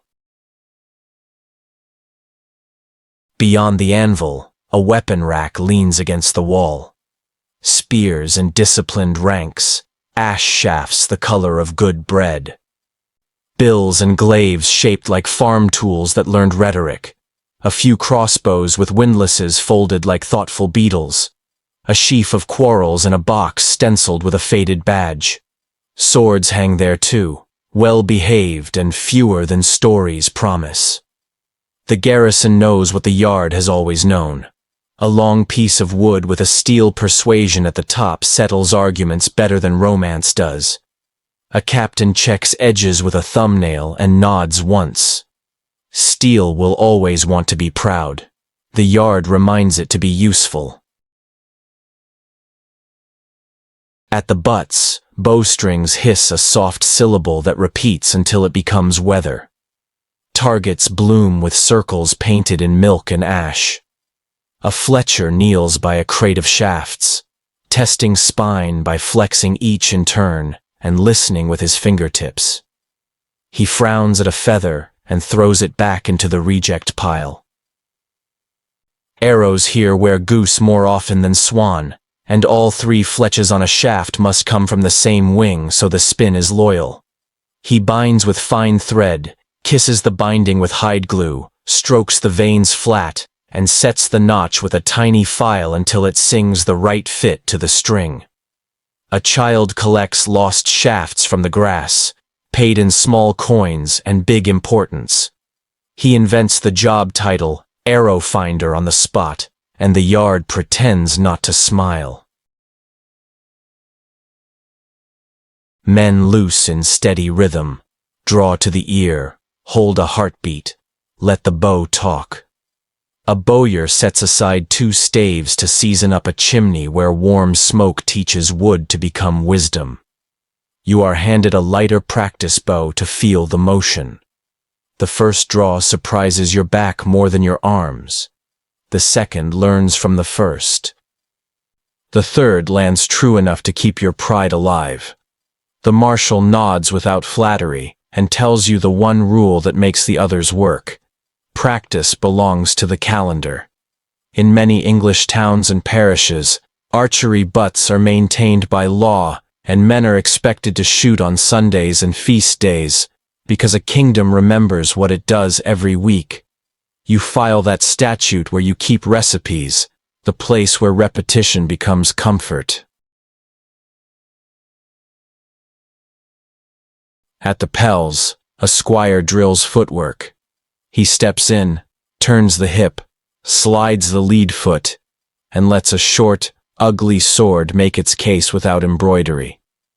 Then the Pell answers with equal frankness, and bruises his knuckles through the glove. The Pell is honest, and therefore respected. A senior man shows you the way hands talk to each other without weapons, staff against staff. Hips deciding outcomes long before knuckles add commentary. The exercise looks like argument and feels like mathematics. When the man laughs, the bruise on his forearm joins in. Inside the armory, the air is cooler and smells of oiled leather, iron, and cedar. Hooks carry hauberks like iron shirts asleep. Gambesons hang thick and quilted, their stitching spaced like rows in a sober garden. Coifs of mail drape from pegs. Sallets and bassinets stare with polite suspicion from shelves. A bench holds arming points, little laces that hitch plate to padded cloth so metal knows where to live. The arming sequence is quiet theater. Linen first, then padded body, then mail where cuts linger, then plates where bones complain, each tied with the small certainty of double knots. A harness is part garment, part instrument. If it is tuned well, the song you sing with it will be about endurance more than bravado. A farrier swings by to exchange a joke with the smith and compare notes about frogs and fetlocks. He rasps a hoof until it looks like a good argument, fits a shoe, peens the nails, and smooths the clinches with a grace that makes you forget he is working upside down on a moving, skeptical half-ton of opinions. The horse decides to like him again and breathes on his neck as if signing a treaty. The farrier wipes his brow with a rag that used to be a shirt and declares the morning reasonable. Quivers are counted, cords coiled, jacks brushed, buckles checked for tongues that wander. A boy rubs beeswax into bowstrings so damp mornings won't steal their confidence. Another polishes a helmet and discovers his own face coming into focus in the cheek piece. He tries a scowl for practice, then laughs at the scowl, then polishes the laugh away. In a corner, a wooden shield face down receives a new coat of gesso. When it dries, a herald will persuade it to remember a family's geometry in colors that argue well from far away. Your quirky note for the yard hides in a small pot at the Fletcher's elbow.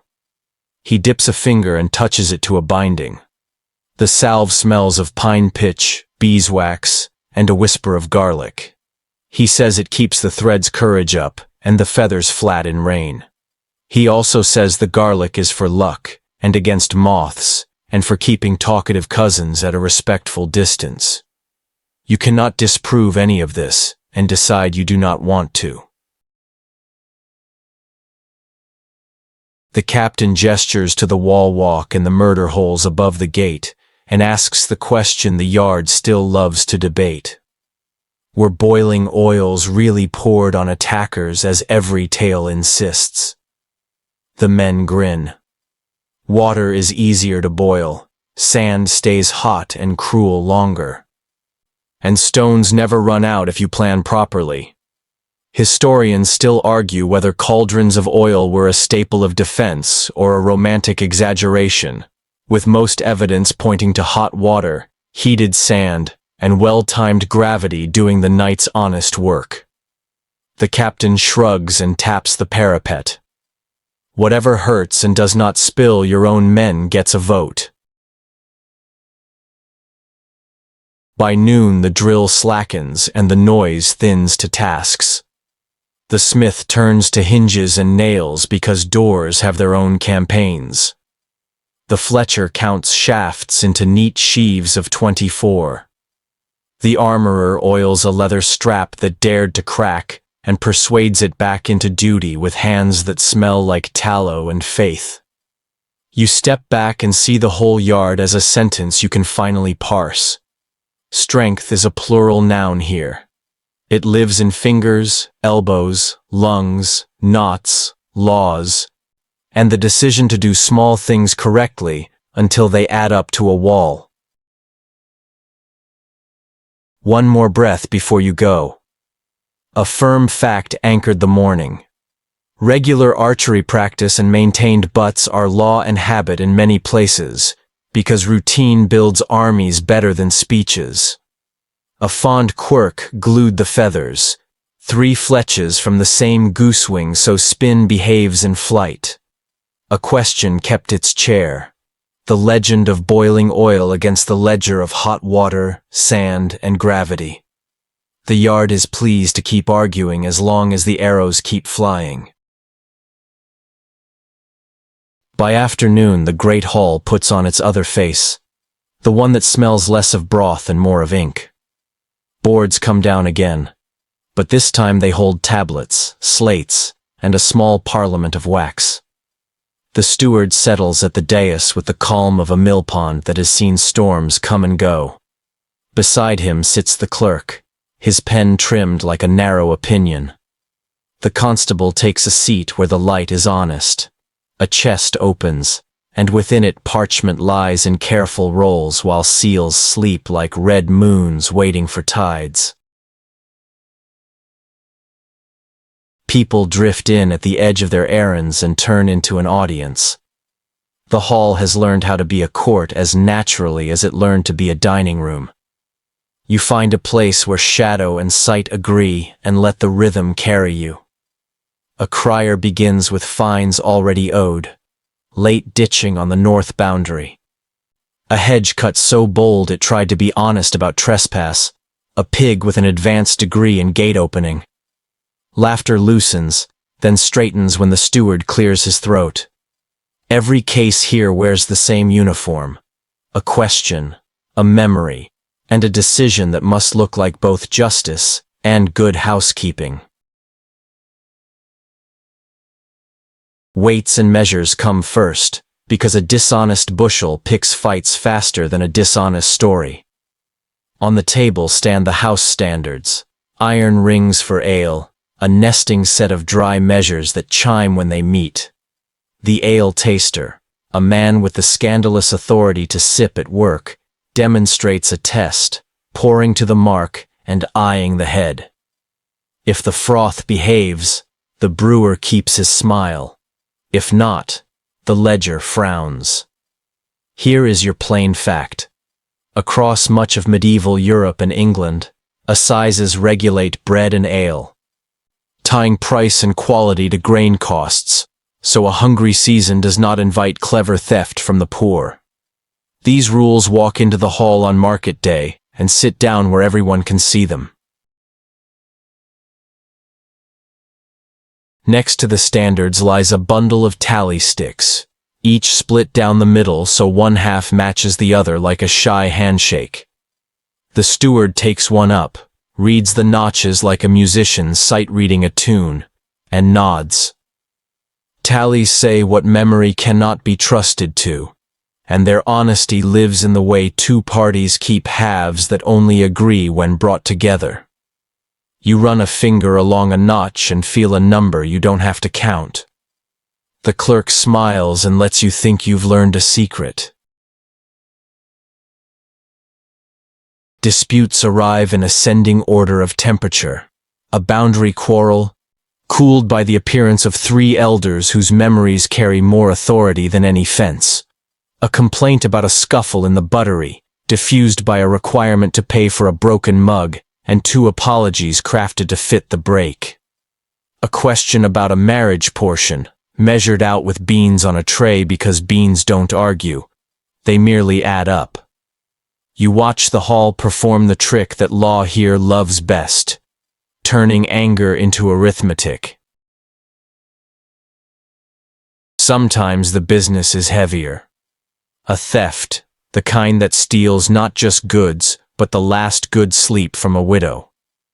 The constable speaks, the accused speaks, neighbors speak. The steward listens until the room grows quiet in that particular way that means a decision has arrived and is looking for a chair. He awards restitution, not a sermon, not a spectacle, but coin and work owed in equal measures, and binds the offender to frank pledge, the neighborhood's own promise to hold its members in view. The idea is so domestic you almost miss its power. 10 households stand together and say, "We will mind each other," and the law nods because it prefers webs to hammers when webs will do. The clerk unrolls a charter with a flourish that he probably practices when no one is looking. Wax warms in a spoon, a seal impresses a design that turns a name into a thing you can touch, and everyone relaxes 1 degree because paper, which is parchment, just made the decision heavier. The Lord's signet adds its geometry, and the hall inhales as if a knot in its rafters loosened by a finger's width. Your quirky tidbit sits on the clerk's bench, a little pot of sand for drying ink, into which someone has stirred crushed rosemary. He claims the scent chases sleep from his eyes and accidents from his hand. It is an argument you cannot falsify, and the sand smells like sensible forest. A traveling peddler waits his turn with the saintly patience of those who eat their lunches on roads. He produces a license, creased from pockets that have their own history, and the steward weighs it with his eyes before stamping a token that will be tied to the peddler's cart. Markets love proof, and small pieces of lead with holes in them move trust from mouth to rope. A boy stares openly at the peddler's combs and whistles. The peddler winks and buys himself a future customer with a peppermint from a packet that looks older than winter.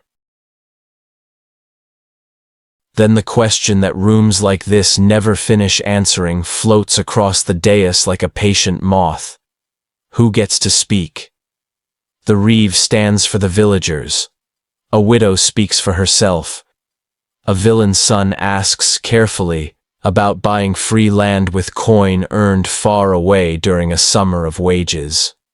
The steward listens longer than some would, shorter than others would, and writes a note you cannot read upside down. Historians still argue whether manorial courts like this genuinely open space for the less powerful to assert rights, or mainly translated lordly interest into polite procedure. The evidence holds both stories, and the hall, being practical, keeps doing its job while scholars keep doing theirs. A case about a stray cow ends in comedy that is also order. The animal wore its bell into a neighbor's barley and ate without reading the sign. The owner pays a small fine and promises a better tether. The constable keeps the bell until lambing, a security deposit with hooves. The last grumble fades, and someone in the back swears the cow prefers the taste of rules to grass. The room pretends not to hear. By late afternoon, the stack of business has thinned to a lid that will close comfortably. The steward counts tallies back into their bundle. The clerk sands his last line. The constable's keys rehearse their familiar clink against his belt, a sound that is half music, half promise. Two men shake hands over a boundary line they will both revisit in their heads tonight and find, to their surprise, still straight. One more measure before you step out. A solid fact anchored the session. Common assizes and local standards built ordinary fairness into the price of bread and the honesty of ale. A small quirk perfumed the ink. Rosemary in the clerk's sand, practicality hiding in a pleasant habit. And the open debate kept its chair and its manners. Courts of this size balance, wobble, and balance again between protection and power. The castle does not claim perfection. It claims persistence, which is how most justice keeps its job. When you leave, the hall exhales and becomes a room again. Outside, the light has tilted, and the yard sounds like supper rehearsing its lines. The bell will call soon. You tuck the image of the tally stick into your pocket, a wooden memory of how two halves make a whole only when held together, and you decide that might be the best definition of peace the house has given you so far. You follow a path of cool flagstones toward the outer wall and find the quietest ambition a fortress can keep. A little physic garden pressed against sun-warmed stone. The beds are tidy squares edged with wattled hurdles. Sage keeps its counsel in one plot. Rue eyes you with moral superiority in the next. Fennel nods like a friend who remembers names, and a row of onions stands at attention as if discipline were a vegetable. Bees pursue their errands as if late for good news. A narrow channel carries water where it is told and does not argue. A girl with earth under her nails sorts handfuls on a board. Leaves for steeping, roots for drying, flowers for kindness. The air smells of mint and work. The herb wife, half gardener, half librarian, moves along the beds with a knife and a basket, harvesting when the sun has persuaded dew to quit the leaves. She tells you what each plant means in the household's grammar. Mint for breath and bellies, yarrow for knitting little cuts into treaties, plantain for bites and the kind of scrapes that happen when pride and corners shake hands. She ties sprigs with thread, labels them in a neat hand, and hangs them upside down in the warm shade under the eaves where time becomes memory, and chamomile tells time by smell. In a world that counts on the body to keep going, a hedge of medicine is as important as a wall of stone. Inside the little still room, a copper alembic waits like a patient bird with a beak of brass. Glass bottles stand in ranks, cloudy where soap lost its temper, clear where someone cared longer. Linen filters hang from pegs, a mortar keeps its promise on the bench. and a tray of petals is halfway to rosewater because the cook begged for diplomacy for tomorrow's custard. The still room belongs to that happy Venn diagram where kitchen, chapel, and physic overlap. Spices live here part-time, holy oils pass through on their way to the Ombri, and teas come and go with a regularity that looks like faith. On a shelf sits a small book, cheap but treasured, its pages speckled with broths and years. It lists simples and receipts gathered from neighbors, travelers, and old monastic friends.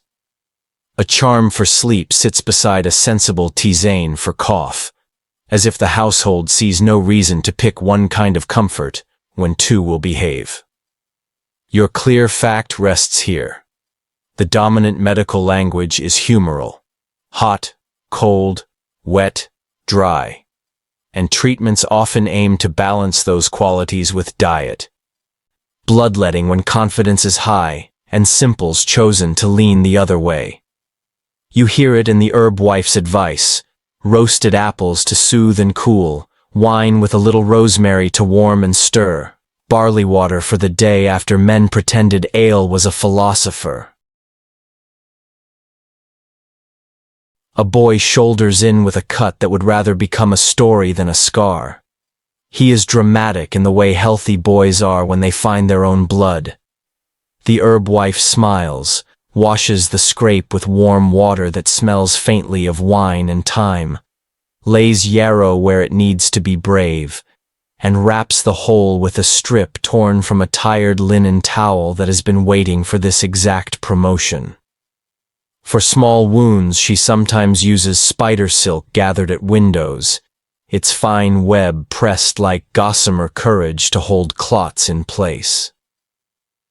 That small oddity makes you want to applaud a window for medical service. Farther along, a small chamber doubles as infirmary when the house asks for mercy. A truckle bed lies ready, straw tick plumped, blanket cleaner than the conversation that usually lands here. A brazier waits with a pan of water for steam. A jug of whey sits friendly on a stool, and a little bowl holds salt for gargles that work whether you believe in them or not. The steward's ledger hangs on a peg with a separate column for physic, because someone always wonders where the honey went. When the priest visits, he brings a word and a hand. When the cook visits, she brings bread without boast. When the falconer visits, he brings silence that makes fevers less proud. The apothecary chest is a cabinet of horizons. Small drawers hold storax and frankincense, asafoetida in a wicked jar that lives to make other scents look virtuous, powdered iris root that smells like clean linen pretending to be a flower, and little twists of paper with saffron filaments folded like narrow suns. There is myrrh with its sober sweetness, camphor that walks into the nose like a stern ant, and a pinch of alum that does a day's work just by being present. The herb wife measures without fuss, as if the scales are a kind of prayer. You ask about opium, and she nods toward the most carefully watched drawer in the box, the place where the house keeps its strongest sleep and its most careful rules. A messenger limps in with a boot full of pride and a heel full of blister. The herb wife sits him with the gentleness reserved for fools you want to keep, washes the sore with warm water and a whisper of vinegar, lays plantain and a little goose grease to keep the skin honest, and gives him a strip of wool to cushion sense back into his step. He eats a spoon of honey afterward, because medicine here believes morale is part of the body. The talk in the room flows like a quiet stream around stones of certainty. Folk remedies mix with the wisdom of herbals and the clean habits of washing and rest. Historians still argue whether households like this maintained formal infirmaries with a dedicated staff, or mostly borrowed care from nearby religious houses and traveling practitioners as needs rose and fell. The castle seems happy to do both, tending its own scratches and fevers while calling for the barber surgeon when iron has had opinions. On a peg hangs his rolled leather kit, knives sober as ledgers, a saw that does not grin, needles with thread that remembers to be afraid after the work is over. You sip a cordial the color of late afternoon, rose, a breath of cinnamon, a respectable amount of water, and feel your ribs consider being kinder to each other. On the sill, a bowl of lemons watches like small moons from a dear sea, proof that trade argues your case even before prayer does. The herb wife laughs about weather sorrows and hands you a compress for the sort of headache born from too much listening. Chamomile borrows your heat and returns it with interest. There is a ledger truth to all this kindness. Good health means fewer sick hands, fewer empty benches in the hall, fewer horses waiting for men who did not wake. The physic garden serves the garrison as surely as the smith and the cook do, and it teaches a charming mischief.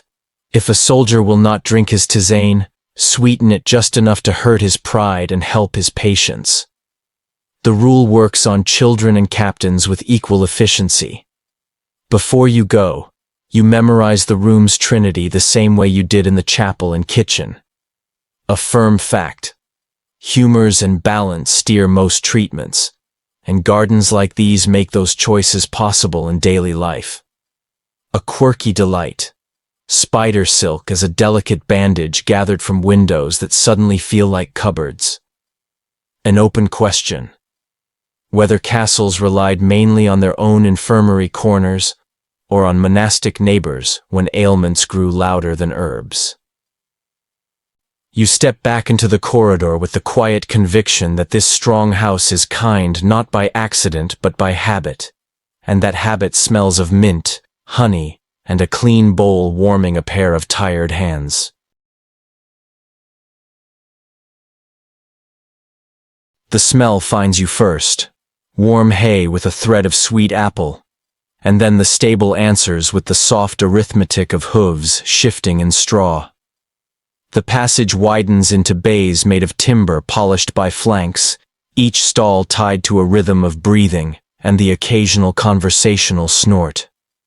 A lantern hangs high so shadows fall where they are least mischievous. A groom looks up, nods without wasting words, and returns to a currycomb's steady circle, lifting dust as lightly as if he were erasing yesterday from a page. You learn the stable's liturgy by watching hands.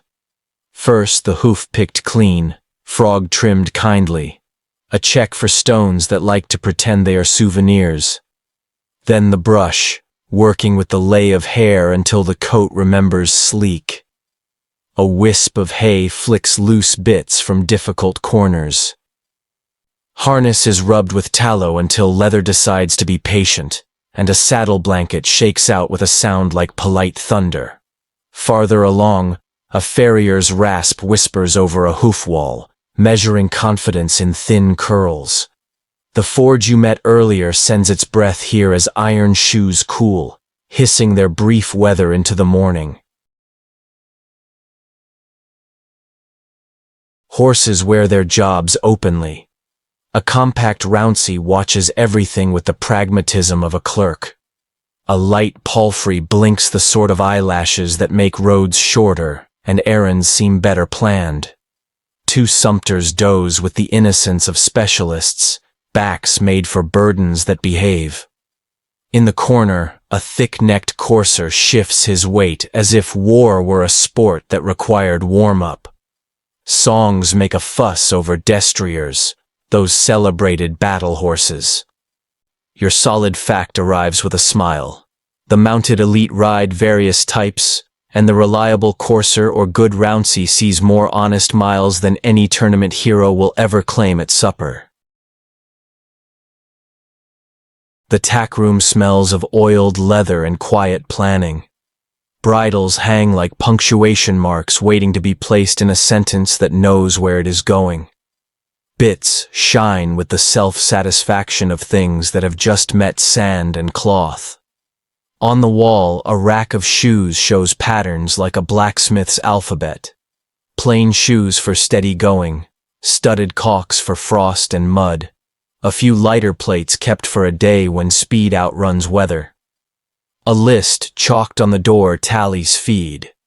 Hay in wedges like folded fields, a ration of oats that makes eyes brighter, a mash for evenings when warmth should come from a bucket.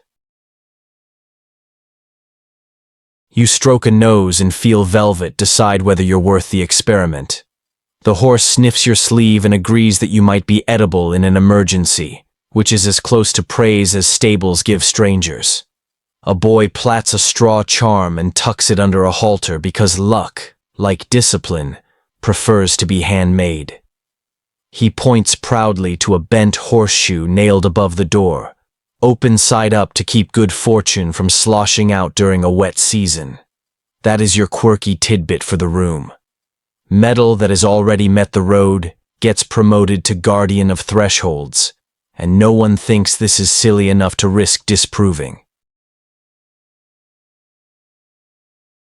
The messenger's corner rehearses urgency even when quiet. A saddlebag wears the castle badge.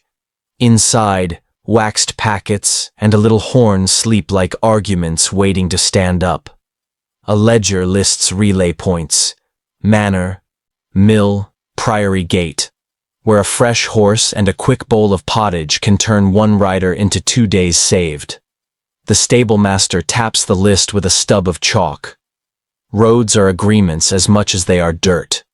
If you keep faith with the people who keep hay dry, news moves quicker than trouble. He tightens a girth, and the horse obliges by becoming temporarily larger. Outside the stable door, hawks consider the yard from the mews. Hoods turn them into gentled punctuation, commas that wait for the sentence to resume. A falconer strokes a leather jess between finger and thumb, and talks softly the way good readers talk to poems. On his glove, a tiercel peregrine adjusts from dignity to attention in one breath. The falconer shows you the weighing perches, the meat scales that mark training by ounces, the tiny bells that sing exactly enough to prevent vanishing acts. Falconry here is status, food, and weather report in one. If a lark rises screaming, the day's cheerful. If crows shout, somebody is telling jokes with feathers. You admire the glove, the quiet, the shared stare between man and bird that looks like a treaty with sky. A cart creaks into the yard with hay bound tight and neat. The driver climbs down with the speed of a man who knows both haste and the cost of tipping a load. The stable takes the bales like a pantry receiving bread, stacking them so air can move and mice feel discouraged by architecture and cats. A gray mouser yawns theatrically and patrols the edge of the granary, pretending that grain security is an aesthetic choice. You suspect the partnership is older than any charter in the hall. Water runs where the stable says it may. A trough under the spout glares at spills. The cobbles dive toward a drain with a slope that took a smart mason and 2 patient afternoons. In frost, buckets do the work with iron hoops that make a music of their own. You carry one and rediscover how much a gallon weighs when hope hasn't invented itself into a pump yet. The horse drinks without thanking you and you are not offended, which means you are learning. News belongs to stables the way bread belongs to tables. The messenger shaking mud from his cloak mentions a bridge out toward the marsh. The peddler who slept in the hayloft last week swore the town's new market bell sounds like a cow with opinions. The farrier heard from a soldier's cousin that wages are better 3 counties away for anyone who can shoe fast and joke faster. The stable master listens with the patience of doors. He files every rumor under routes and plans, because hooves edit maps. Here is the debate that likes to kick its stall door when scholars pass. Were those storied destriers truly giant beasts like modern heavy draft horses, or nearer to compact, powerful mounts built for quick turns and short bursts that matter more than bulk in a crush? Historians still argue whether the romance of size outran the reality of agility and training. Paintings make grand claims. Bone finds in middens answer with quieter numbers. The truth likely rides between. You watch the courser shake his mane as if he's heard this one before, and chooses, sensibly, not to care. One last solid note before you step out of the straw light. The spread of nailed iron shoes and regular farriery lets roads grow longer in every direction by protecting hooves from hard ground and long days, a technology as humble as it is decisive. The charm above the door keeps its curve of optimism. The falcon lifts from the glove and climbs into the afternoon like an idea that remembered to stretch. You breathe the warm, grassy air and feel the whole household's movement passing through this room. Grain in, work out, messages away, riders back. The castle may speak in stone, but it thinks in hooves and leather. You step through the postern at first light and the world opens from stone to hedgerow, from echo to birdsong. The castle's breadth lengthens out here, moving through pasture and copse, along the fringe where fields meet the Lord's own reserve. Mist sits in the hollows like quiet milk. A keeper waits by a gate built more like a long sentence than a door. A pale of ditch and bank and stout paling that runs off into the trees and returns in its own time. Inside the enclosure, the ground rises and falls as if a slow animal were sleeping under the turf. This is the park, not a playground but a pantry with antlers, trimmed and managed until it looks like chance on purpose. Deer step in and out of view. Gray-brown, the color of patient thoughts. Oaks spread theology across the sky. Holly waits with winter's answer. Open glades lie like commas between paragraphs of shade. The keeper carries a horn and a staff and the unhurried authority of someone who knows where the herd slept last night. He shows you a salt lick where hooves have written circles into the earth, and a browse line along the holly where appetite has been polite but firm. His dogs look back over their shoulders with the confidence of specialists who will not be needed until they are. The hunt here is not a scramble. It is a liturgy. Men move to posts where rides cut the wood into chess. A horn calls, another answers, the sound threading between bowls until even the mist accepts the schedule. Somewhere a boy climbs a watch tree and becomes a spare punctuation mark against the pale morning. When the quarry runs, it is not panic but punctuation, the dash between the sentence of quiet and the sentence of triumph. Horses do not thunder, they breathe in phrases. A leashman slips a hound, then catches it again, then slips again, writing speed and restraint in alternating lines until the path becomes a story everyone can read.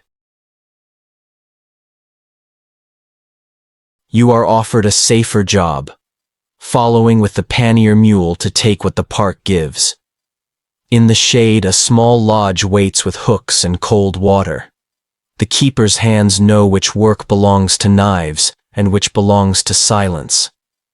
A clerk notes the weight of haunch and the destination of marrow bones, because generosity lives longer when the ledger remembers it. Here is your firm fact for the morning. Parks and warrens and fish ponds are not luxuries set beside a kitchen. For many households, they are the kitchen's long right arm. Raising venison, rabbits, birds, and carp, the way a field raises barley, with rules, fences, seasons, and men who will argue with weather until weather loses interest. Beyond the park, A raised bank rings a rabbit ground, turf pocked with neat mouths of burrow. The conygarth hums with furtive industry. A warrener steps from his hut with nets, and a ferret snug in a sleeve, its little face wearing the smugness of a locksmith with too many keys. He shows you how the nets lie, how patience listens, how quick hands become supper. In one corner a child has plaited grass into a crown for the smallest skull she has ever found. She sets it on a stone and declares the warren a kingdom. You nod because kingdoms are often exactly this size to the people who love them. The dovecote rises from its circle of shadow like a chess rook that took holy orders. Inside, nesting holes repeat in a quiet geometry up the wall, each a small address for feathers and intention. Birds wheel above the yard, gray as sensible cloth. Squabs mean meat when the garden sulks, and feathers for pillows when the night argues with bones. Guano makes the tanner kinder, and the gunner, in later centuries, ambitious. Here it is simply the smell of utility finding its way home. The door lintel bears a carved warning about thieves who mistake the Lord's birds for their own hunger. The message is polite and absolute. You walk onto the line of stew ponds, water stepped from one to the next, so silt mines its manners in the upper pools, and fish grow confident in the lower. Carp move like folded flags, tench like stubborn thoughts, eels like punctuation that refuses to sit still. Wooden screens guide the water from mouth to mouth. A boy in rolled hose leans from a plank to toss pellet feed, and names each fish with the solemnity of a priest at baptism, a joke the pond accepts because it is fed on time. The cook keeps a tally of lean days for meat, fat days for fish, and feast days that split the difference with cunning pastry. Lent makes sense when you can patrol it with a net. The keeper pauses at a thorn hedge and shows you where grafts have knit living wood into a woven wall so tight even rabbits must file forms to pass. In another place the ditch is cut with the clean bite of last year's spade. The spoil bank rises on the park side so deer learn the shape of boundaries with their knees. You begin to see the landscape not as scenery, but as policy. Law written in ditch and bank and hedge and gate. The work is old and expensive and continuous because weather edits without pity. Historians still argue whether parks like this serve chiefly as glittering status, antlered emblems for guests to admire, or as sober stores of protein and favors, with portions handed out to bind neighbors like cords. Evidence offers both faces, and the truth, being medieval, prefers a good braid. A keeper's hut smells of peat smoke and leather. On a shelf lies a bundle of cast antlers saved for knife handles, powder measures, and the sort of decorations that make a hall comfortable without bragging. By the door hangs a snare broken on purpose, a reminder that poaching can be a cry of need or a habit of theft, and judging the difference is part of the job that keeps men older than their years. The keeper pours you a mug that tastes faintly of birch and last winter, and tells a story about a stag who learned to open a gate. You believe every word because the gate looks guilty. On the ride back, the path skirts orchards that keep their dignity even when out of fruit. Bees work the last clover. A pig follows the hedge with ambitions for acorns and pretends not to understand the meaning of the word later. A girl with a switch herds geese toward a pond with the calm brutality of someone who has already been outwitted twice today and plans to forgive no one. You taste a wind that has learned to smell of apples and wood smoke and decide the season is winning its argument. A curious charm hangs from a hazel near the park gate, a plait of red and white thread with a pair of tiny bells. The keeper says it does nothing for deer but everything for men, because men step more carefully when they suspect the hedge has opinions. You consider the logic and let it stand. Out here, superstition is just policy with music. Before the castle takes you back into its square grammar, you count the lessons the morning tucked into your sleeve. A fact you can trust. Managed parks, warrens, dovecotes, and ponds are working parts of the household economy. Time to fasts, feasts, and guests with expectations. A quirk to smile at.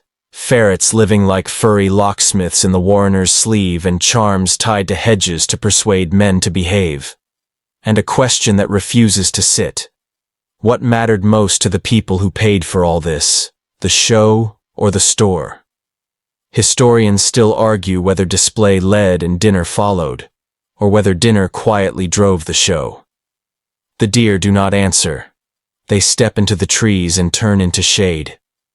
When the gatehouse comes into view again, your boots carry a little mud the color of good promises. The pail runs away along the ridge like a sentence you are still reading. The horn at the lodge rests on its peg, polite as a sleeping word.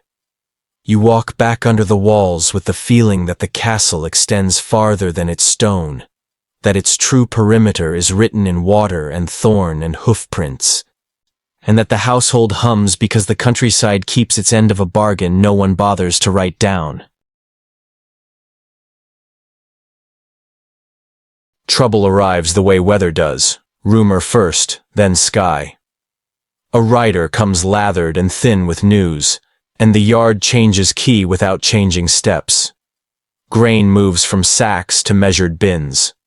Barrels march into tighter ranks. The well rope learns a stricter song. Men sleep closer to their boots. Women count linen and candles like treasurers of light. The porter closes the postern that usually behaves like a polite shortcut. The captain walks the wall and touches stone with his palm the way a physician takes a pulse. No one shouts. Shouting is for stories that have already ended. On the parapet, carpenters hurry a miracle into place. Temporary hoardings bolted to the wall walk. Stout timber galleries whose floors open over the face of the wall. Through those mouths, defenders can drop stones, shoot straight down, pour water that has been taught to be unkind to ladders. That is your steady fact. Many strongholds raise wooden hoardings in danger, and later, where purse and stone allow, translate the idea into permanent machicolations. Below, masons fill a bite in the curtain with fresh-laid blocks that look new enough to blush. Above, a boy spins pebbles in a sling until the cord sings the short song of confidence. The yard invents more hours. Archers string at dawn and unstring at dusk, because the bow is a living thing and sleep keeps it honest. The cook stretches barley with peas and hope in a pottage that tastes sober and does the arithmetic of hunger kindly. The almoner's basket goes leaner at the gate but not empty. Charity measured is still charity. The steward weighs air in the buttery to decide how dry the ale has become. A tinker, trapped by tidings, pays his keep with repairs that make the place sound different underfoot. Fewer rattles, more purpose. Outside, the enemy rehearses its version of patience. Ditches cut closer each night, wicker shields creeping, a mantlet pushed like a cautious beetle. Farther back, carpenters argue with ropes and physics over a tall frame that will become a counterweight trebuchet. By afternoon, its arm moves like a slow question mark. When the sling opens, a stone goes up into thought and down into wall with a verdict no one mistakes.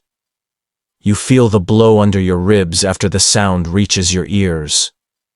The wall shrugs once and remembers how to be hill. Messages fly both ways because even during quarrels, People still prefer sentences to silence. A scrap of parchment, oiled and tied with red thread, rides inside an arrow shaft and clicks into the inner ward.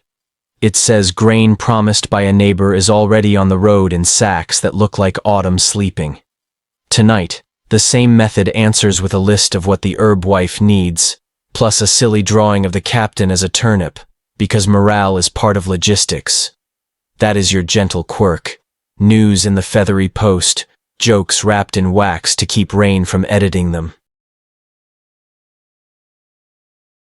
The chapel bell learns a new job, counting impacts, warning shutters to close, bidding prayers to be brief and frequent.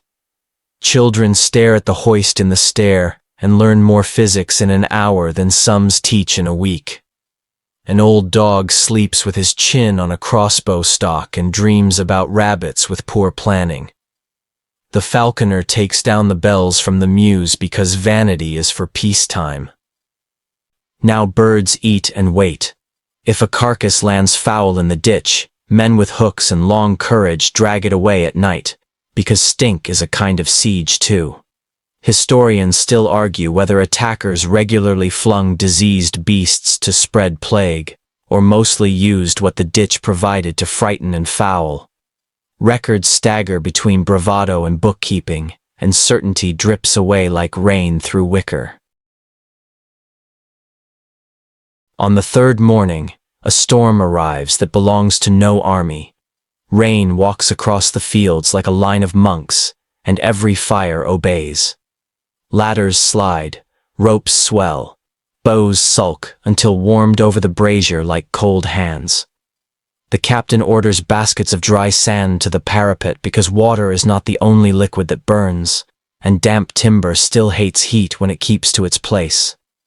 In the keep, the chamberer hangs clothes in the garderobe draft so the wind can do penance for yesterday. Night stretches thin, but does not snap. The watch keeps the right of speaking names to stay awake. The steward chalks a board with rations and strikes it through with promises kept. At dawn, horns answer horns from the far hedgerow where friends arrive in numbers that make the enemy remember errands elsewhere. The siege becomes memory with bad manners, and then a tale with better ones. Doors do not fly open. They simply unlock and decide to be doors again. The yard breathes, and the breath smells like wet rope and future bread. You walk the wall one more time to thank it. The hoardings will come down. The bolt holes plug with new stone. The scar whiten like a healed knuckle. The keep returns to counting candles instead of impacts. The garden rubs dirt back under its nails. The hall pulls the boards out and puts the benches in. You have learned the last lesson a house like this teaches. Endurance is mostly made of chores. Glamour is a rumor spread by people who are watching from the road. A final thread to keep with you. The wooden hoarding that turns gravity into a servant is as medieval as a psalm and twice as practical. The arrow that brings a joke is as useful as any order. And the unsettled question keeps a stool at the fire. When trouble gathered, were the non-combatants usually drawn fully inside, or sent early to kin and cloisters beyond the pale? Historians still argue whether prudence kept mouths within walls for work and witness, or moved them out to lighten the ledger.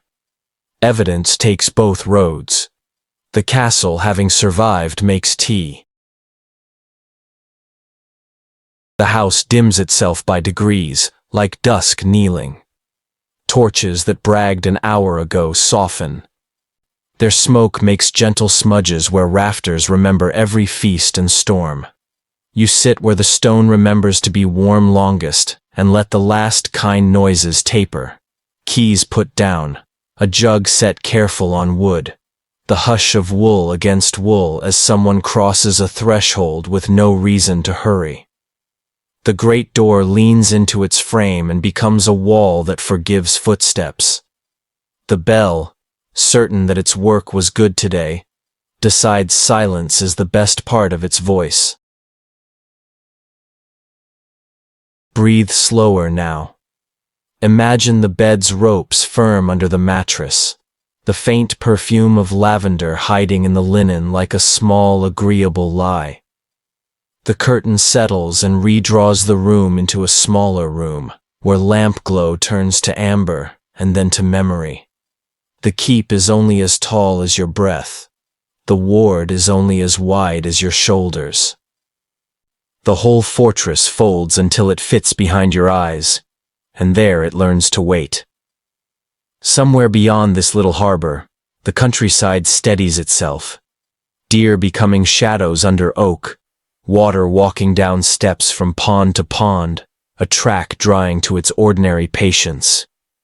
Hooves shift in straw. The falcon sleeps without the weight of bells. In the cupboard of the chapel, wax cools into tomorrow's light. You do not need any of it just now. You borrow only the idea that all of it will be there in the morning, still itself, still ready, as if the hours were a cupboard you can close softly with a fingertip. Let your thoughts grow heavy and kind, like bread that has learned the shape of the pan. Let the last bright edges of the day blur and round, like banners unfurling back into cloth.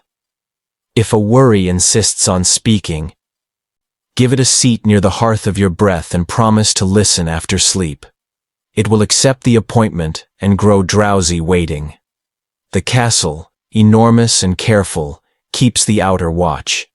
You keep only the inner one, slow air in, slower air out, until even that job feels finished. The night takes your hand and does not ask questions. Rest now. The walls will be here when you wake.